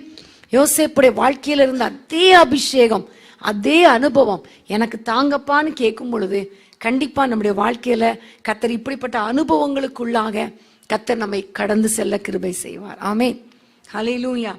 அடுத்ததா பாத்தீங்கன்னா ஆதியாகமம் 39 அதிகாரம் 2, 3 ஆதியாகமம் 39, 2, 3. கர்த்தர் யோசேப்போடு இருந்தார், அவன் காரிய சித்தி உள்ளவனானான். அவன் எகிப்தியனுடைய தன் எஜமானுடைய வீட்டிலே இருந்தான். கர்த்தர் அவனோட இருக்கிறார் என்றும் அவன் செய்கிற யாவையும் கர்த்தர் வாய்க்க பண்ணுகிறார் என்றும் அவன் எஜமான் கண்டு. போதும், கர்த்தர் யோசேப்போடு கூட இருந்தார். ஆமென். இதை மாற்றி சொல்லணும்னா கர்த்தரோடு கூட இருக்கிற ஒரு பாக்கியம் யார் கிடைச்சது? யோசேப்புக்கு. ஆமென். ஹல்லேலூயா. அப்போ ஆண்டவரும் யோசேப்பும் எப்படி இருந்தாங்க? பிரியாமல் விலகாமல் கூடவே இருந்தாங்க. அப்ப இது எதை குறிக்கிறது? தேவ பிரசன்னத்தை விட்டு விலகாத ஒரு வாழ்க்கை. ஆமென். யோசேப்புக்கு கர்த்தரோடு கூட இருக்கிற ஒரு வாழ்க்கையை கர்த்தர் கொடுத்தார். ஆண்டவருக்கும் யோசேப்பை விட்டு பிரியறதுக்கு மனசு இல்லை, யோசேப்புக்கும் ஆண்டவரை விடுறதுக்கு மனசு. 2 பேரும் அவ்வளோ ஐக்கியமா ஒருமனப்பட்டு அவர்கள் வாழ்ந்தார்கள். உங்களுடைய வாழ்க்கையில உங்களுக்கும் ஆண்டவருக்கும் உள்ள தொடர்பு என்ன? உங்களுக்கும் ஆண்டவருக்கும் உள்ள தொடர்பு என்ன? பிரேயர் சென்டர்ல இருக்கிற வரைக்கும் ஆண்டவர் கூட இருக்கிற அனுபவம், வீட்டுக்கு போகும்பொழுது எப்படி இருக்குது, வேலை ஸ்தலத்துக்கு போகும்போது நம்முடைய ஆண்டவருக்கும் நமக்கும் இருக்கிற தொடர்பு எப்படி இருக்குது, ஒரு பிரச்சனை வந்துருச்சுன்னா தேவனுக்கும் நமக்கும் உள்ள தொடர்பு எப்படி இருக்கிறது? எப்படி இருக்கிறது? குடும்பத்துல ஒரு வேதனை அல்லது ஒரு தரித்திரம், ஒரு கடன் பிரச்சனை, ஒரு பிரிவினை வந்துருச்சுன்னா நமக்கு தேவனுக்கும் நமக்கும் உள்ள தொடர்பு எப்படி இருக்குது? கொஞ்சம் யோசித்து பாருங்க. நீங்களே கேள்வி கேளுங்க. ஏன்னா ஆண்டவர் என் கூட இருக்கிறாரா? ஆண்டவர் என் கூட இருக்கிற உணர்கிற ஒரு பாக்கியம் எனக்கு இருக்குதா? தேவ பிரசன்னத்தை நான் எப்பொழுது உணர்கிறேனா? தேவ பிரசன்னத்துல நான் எப்பொழுது இருக்கிறேனா? கர்த்தர் என் கூட இருக்கிறார் தைரியமா சொல்ல முடியுமா? அப்படிப்பட்ட ஒரு அனுபவம் யோசேப்புக்கு இருந்துச்சு. யோசுவாவுடைய வாழ்க்கையில கூட பாருங்க, எல்லாரும் ஆசரிப்பு கூடாரத்துக்கு போவாங்க. ஆனா யோசுவா அதுக்கப்புறம் ஆசரிப்பு கூடாரத்துல பலி செலுத்திட்டு எல்லாரும் திரும்பி வீட்டுக்கு போயிடுவாங்க. ஆனா யோசுவா என்ற பிள்ளையாண்டானோ ஆசரிப்பு கூடாரத்தை விட்டு பிரியாமல் இருந்தான். அப்படின்னா என்ன அர்த்தம்? தேவ பிரசன்னத்தை விட்டு பிரியாமல் இருந்தான். மற்றவங்க எல்லாம் தேவைக்கு ஆசரிப்பு கூடாரத்துக்கு வருவாங்க, ஜெபம் பலி செலுத்தின உடனே தேவைகள் சந்திக்கப்பட்ட உடனே என்ன செஞ்சிருவாங்க? போயிடுவாங்க. ஆனா தேவை இருக்கோ இல்லையோ யோசுவா தேவ பிரசன்னத்தை காத்து கொண்டார். நம்முடைய வாழ்க்கையில யோசேப்பை போல யோசுவாவை போல தேவன் நம்மோடு கூட இருக்க வேண்டும். ஆமென்.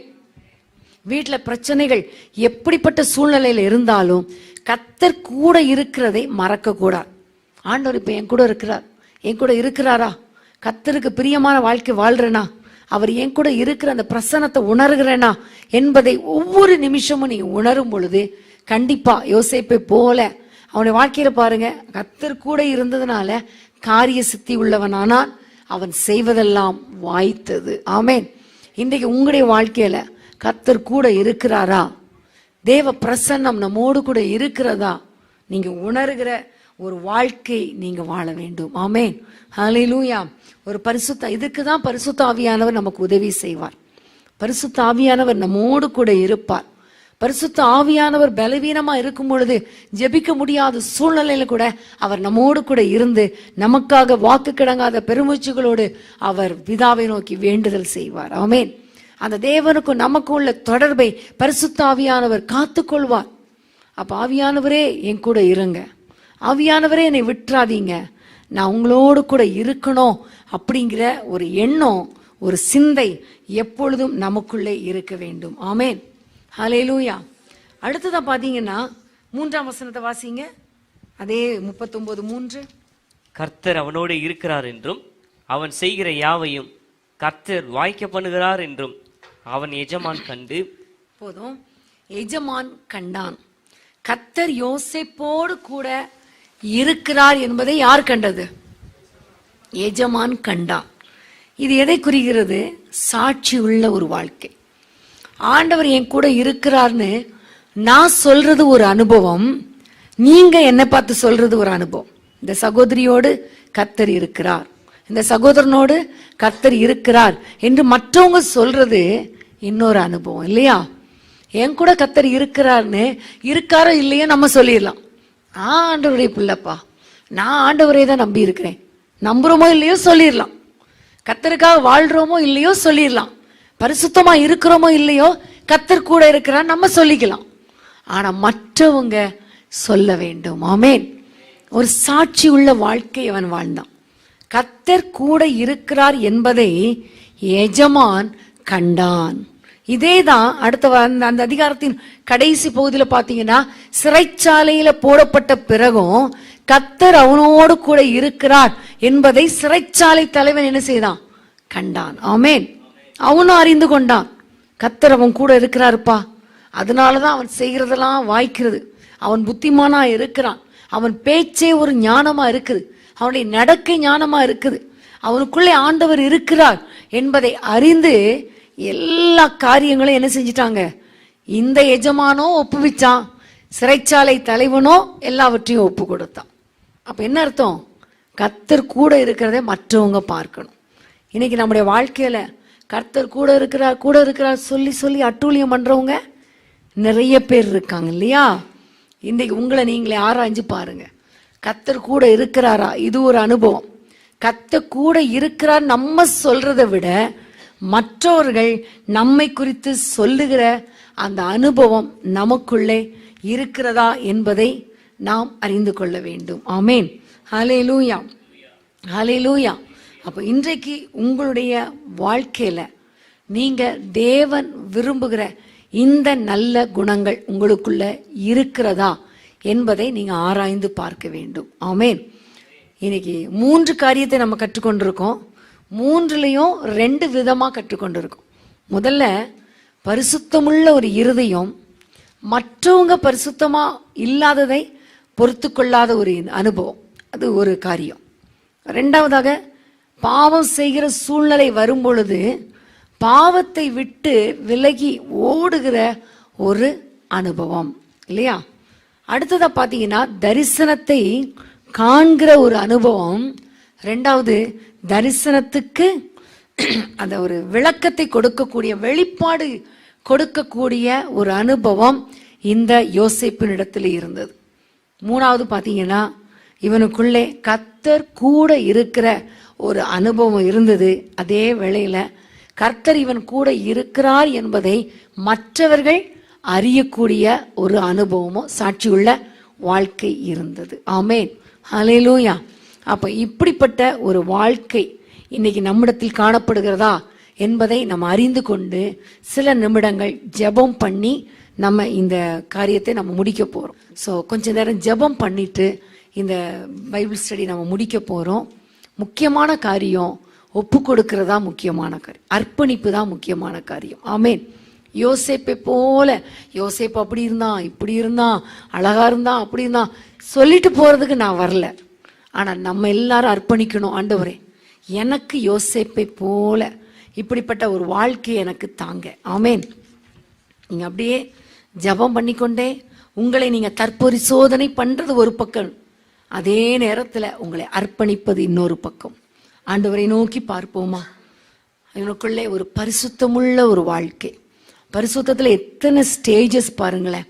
ஒன்று, அவனுக்குள்ளே தன்னுடைய சகோதரர்கள் செய்கிற துன்மார்க்கத்தை சகித்து கொள்ள முடியாத ஒரு இருதயம், சகித்து கொள்ள முடியாத ஒரு இருதயம். இன்னொரு பக்கம், சகோதரர்களிடத்துல கண்டிப்பா அன்பா அவன் சொல்லி பார்த்திருப்பான். அப்ப மற்றவர்களை கண்டித்து உணர்த்துகிற ஒரு வாழ்க்கை. ஆனா இந்த அனுபவம் அவனுக்குள்ள இருக்கணும்னா அவனுக்குள்ளே ஒரு பரிசுத்தம் காணப்படணும். தேவன் விரும்புகிற ஒரு பரிசுத்தம். பரிசுத்தம் உள்ளவர்களுக்கு தான் மற்றவங்க செய்கிற பாவம் பிடிக்காது. ஆகவே இன்னைக்கு ஆண்டவரை பார்த்து சொல்ல போற, ஆண்டவரே எனக்குள்ளே முதலாவதாக நீர் விரும்புகிற ஒரு பரிசுத்தத்தை தார். நான் பரிசுத்தர், ஆகவே நீங்களும் உங்கள் நடக்கைகள் எல்லாவற்றிலும் பரிசுத்தமாய் இருங்கள் என்று சொன்னீரே ராஜா, எங்களுக்குள்ளே ஒரு பரிசுத்தத்தை தாங்கப்பான்னு கேட்போமா? பைபிள் கற்றுக்கொள்றது மாத்திரமல்ல, நம் வாழ்க்கையில் அப்பியாசப்படுத்தணும். அப்பதான் ஆசீர்வாதம். யோசேப்பு போல உயர்வான வாழ்க்கை வேணும். ஆனா அதே வேளையில யோசேப்பை போல வாழ்ந்தால்தான் அந்த ஆசீர்வாதங்களை பெற்றுக்கொள்ள முடியும். இன்னைக்கு ஆண்டவரை பார்த்து கேட்போம், ஆண்டவரே நீங்க விரும்புகிற ஒரு பரிசுத்தமுள்ள ஒரு வாழ்க்கை. ஆண்டவரே, எப்படிப்பட்ட பாவம் செய்கிற சூழ்நிலை வந்தாலும் பாவத்தை உதறி தள்ளுகிற ஒரு வாழ்க்கை. ஆண்டவரே, எவ்வளவு பெரிய இடத்திலிருந்து பாவம் வந்தாலும் அந்த பாவத்தை உதறி தள்ளிவிட்டு உமக்கு முன்பாக, மனுஷனுக்கு முன்பாக பரிசுத்தமுள்ள ஒரு வாழ்க்கை வாழ எங்களுக்கு கிருபை தாங்கப்பான்னு கேட்போமா? அது மட்டும் இல்ல, பாவம் செய்கிற சூழ்நிலையிலேயே நம்ம இருக்கக்கூடாது. தூக்கி வீசிட்டு வெளியே வந்துடணும். தூக்கி வீசிட்டு வெளியே வந்துடணும். அது வஸ்திரமா இருந்தா கூட பரவாயில்ல, நம்முடைய விலையேறப்பட்ட ஆசீர்வாதங்களா இருந்தா கூட பரவாயில்ல, தூக்கி வீசிட்டு தேவன் விரும்பாத அருவருப்பான இடத்தை விட்டு வெளியே வருவதற்கு உங்களை அர்ப்பணிப்பீர்களா? அர்ப்பணிப்பீர்களா? அர்ப்பணிப்பீர்களா? ஹல்லேலூயா. உமக்கு ஸ்தோத்திரம் ஆண்டவரே. பரிசுத்தமுள்ள ஒரு வாழ்க்கை ஆண்டவரே, மனுஷனுக்கு முன்பாகவும் உங்களுக்கு முன்பாகவும் பரிசுத்தமுள்ள ஒரு வாழ்க்கை வாழ எங்களுக்கு கிருபை பாராட்டுங்க ராஜா. அது மட்டும் இல்ல, அந்த பாவம் செய்கிறவர்களை பார்க்கும் பொழுது நமக்குள்ளே ஒரு கஷ்டம் வர்றது மாத்திரமல்ல, ஒரு ஜெபம் ஏறெடுக்கப்படணும். ஆண்டவரே, ஆண்டவர் சொன்னாரே பிதாவே இவர்களுக்கு மன்னியும் என்று சொல்லி, இன்னைக்கு ஆண்டவரை பார்த்து சொல்லணும், ஆண்டவரே இவர்களுக்கு மன்னிங்க, ஆண்டவரே அறியாமல் பாவம் செய்யறாங்க, இவர்களை மன்னியும் மன்னியும், பாவங்களை விட்டு அவர்களை விலக பண்ணுங்க என்று கேட்கும் பொழுது கர்த்தர் ஒரு நல்ல ஒரு ஆசீர்வாதமான ஒரு வாழ்க்கையை உங்களுக்கு கர்த்தர் கொடுப்பார். ஆமேன். ஹல்லேலூயா. மற்றவங்களுக்காக ஜெபிங்க, பாவத்திலிருந்து விடுதலையாக ஜெபிங்க, குடிகாரர்களுக்காக ஜெபிங்க, போதை மருந்துக்கு அடிமையா இருக்கிறவர்களுக்காக ஜெபிங்க. இந்த நாட்கள்ல ஆண்டவர் என்னோடு கூட வாலிபர்களுக்காக அதிகமாய் ஜெபிக்கும்படி நான் தினமும் ஜெபம் பண்ணி கொண்டு வருகிறேன். இன்னைக்கு உங்களை பார்த்து சொல்றேன், எத்தனை வாலிபர்கள், எவ்வளவு வாலிபர்கள் போதை பழக்கத்துக்கு அடிமையா இருக்கிறாங்க. காதல் தோல்வியினால தற்கொலை எண்ணங்கள், இச்சைகள், போதை மருந்துகளுக்கு அடிமை, ஃப்ரெண்ட்ஸோட ஊர் சுத்துறது, பெற்றோருக்கு கீழ்ப்படி வேதனை கொடுக்கிற பிள்ளைகள். நீங்க ஆண்டவரை பார்த்து சொல்லுங்க, ஆண்டவரே இப்படிப்பட்ட பிள்ளைகள் எல்லாம் ரட்சியும் ஆண்டவரே, இப்படிப்பட்ட பிள்ளைகள் எல்லாம் ரட்சியும் ஆண்டவரே. வாலிப வயதுல உமக்கு பிரியமாய் வாழாமல், உமக்கு ஊழியம் செய்யாமல் ஆண்டவரை துன்மார்க்கமாய் வாழ்கிறார்களே, அவர்களை ரட்சியும் அப்பா. இப்படிப்பட்ட ஒரு ஜபாவிய தாங்கப்பான்னு கேட்பீங்களா? ஆத்தும பாரத்தை கேட்பீங்களா?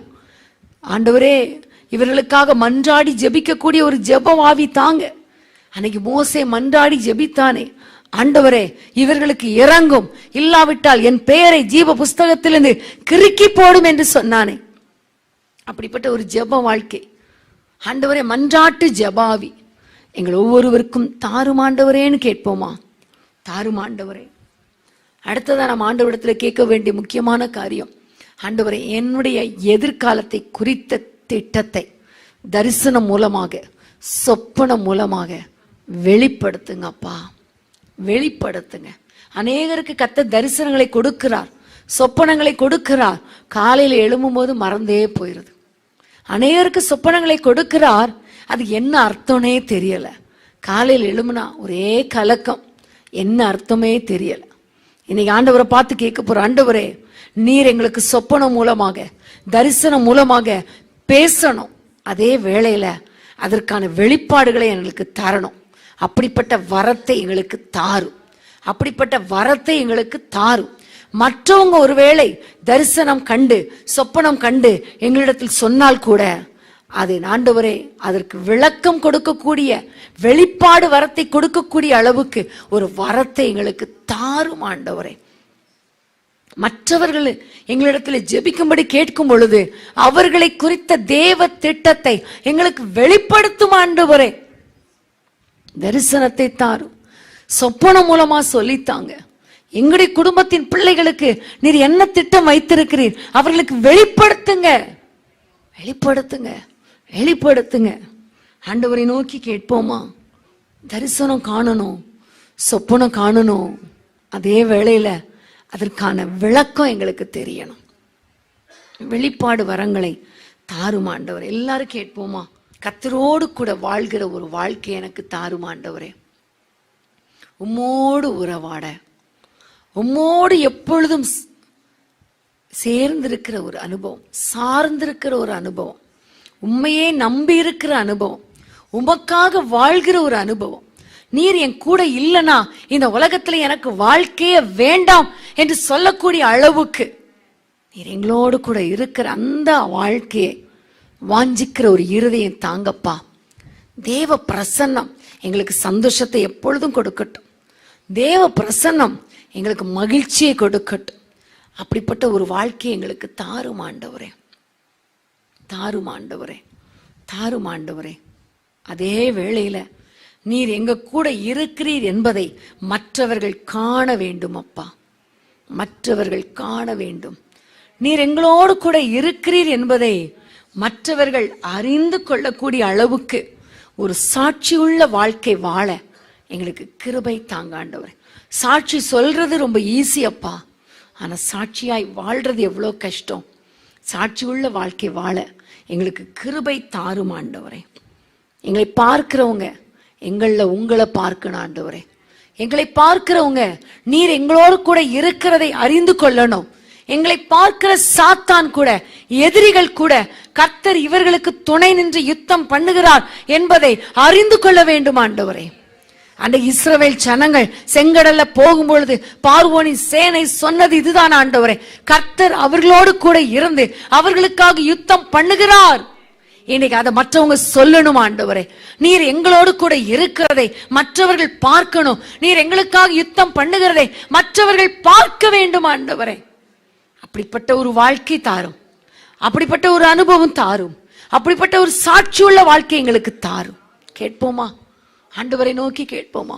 யோசேப்பை போல ஒரு சாட்சியுள்ள வாழ்க்கை, ஒரு சாட்சியுள்ள வாழ்க்கை, நீர் எங்க கூட இருக்கிறீர் என்பதை அறிந்து கொள்ளக்கூடிய ஒரு வாழ்க்கை எங்களுக்கு தாரும். நேற்றைய தினத்தில் நம்முடைய சகோதரர் பிரசங்கம் பண்ணும்பொழுது சொன்னாங்க, இயேசு அந்த வீட்டில் இருந்தார். ஆமே, அந்த வீட்டில் இருந்த பொழுது முன்னும் பின்னும் இடம் நெருக்கமா இருக்கிற அளவுக்கு ஆட்கள் வந்தாங்க. எப்படி வந்தாங்க? அந்த வீட்டில் இயேசு இருக்கிறார் என்று கேள்விப்பட்டார்கள். ஆமேன். எங்களுடைய வீட்டுக்குள்ள இயேசு இருக்கிறார் என்பதை மற்றவர்கள் கேள்விப்படணும் ஆண்டவரே. எங்க இல்லத்துக்குள்ள, எங்களுடைய உள்ளத்துக்குள்ள இயேசு நீர் இருக்கிறீர் என்பதை மற்றவர்கள் அறிந்து கொள்ள வேண்டும் ஆண்டவரே, அறிந்து கொள்ள வேண்டும் ஆண்டவரே, அறிந்து கொள்ள வேண்டும் ஆண்டவரே. அப்படிப்பட்ட ஒரு வாழ்க்கை எங்களுக்கு தாரும், அப்படிப்பட்ட ஒரு வாழ்க்கை தாரும். எங்களை பார்க்கிறவங்க நீங்க இதற்காக ஜெபிங்கன்னு சொல்லணும். கர்த்தர் உங்களோடு கூட இருக்கிறார், எனக்கு ஆலோசனை சொல்லுங்கன்னு சொல்லணும் அப்பா. அப்படிப்பட்ட ஒரு வாழ்க்கை எனக்கு தாங்கப்பா. அப்படிப்பட்ட ஒரு வாழ்க்கை எங்களுக்கு தாங்கப்பா. அப்படிப்பட்ட ஒரு வாழ்க்கையை தாங்கப்பா.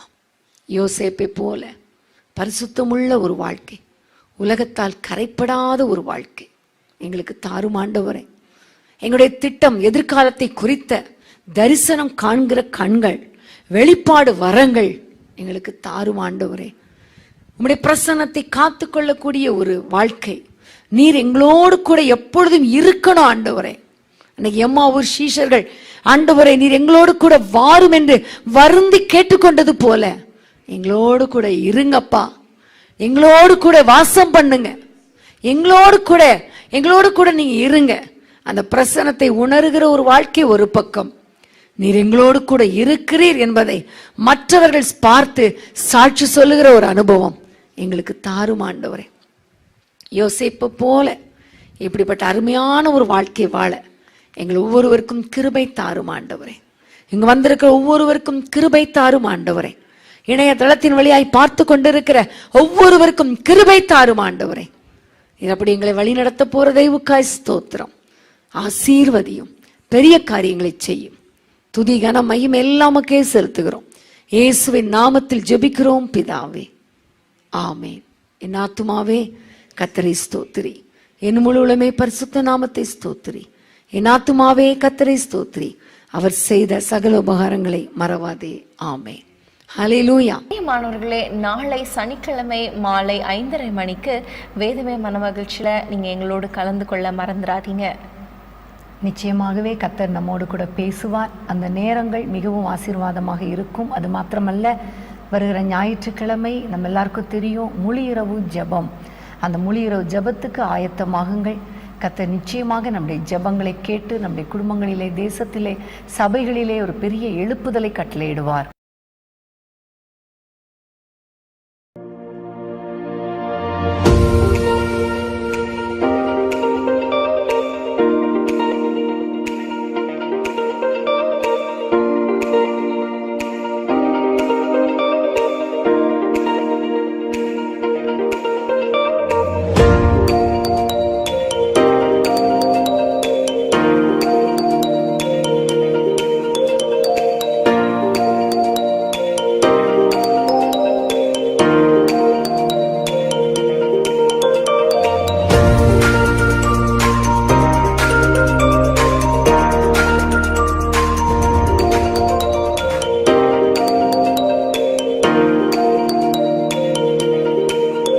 அன்பான தேவனுடைய பிள்ளைகளே, இச்செய்தி உங்களுக்கு மிகுந்த ஆசீர்வாதமாக இருந்ததென்று நாங்கள் நம்புகிறோம். தொடர்ந்து எங்கள் செய்திகளை கேட்டு கர்த்தருக்குள் ஆசீர்வதிக்கப்பட ஜீசஸ் மீட்ஸ் மினிஸ்ட்ரீஸ் என்கிற எங்கள் யூடியூப் சேனலை சப்ஸ்கிரைப் செய்யுங்கள். மேலும் உங்கள் ஜெப உதவிக்கு எங்களோடு நீங்கள் தொடர்பு கொள்ள வேண்டிய தொலைபேசி எண் 9842252836 மற்றும் 7299546363.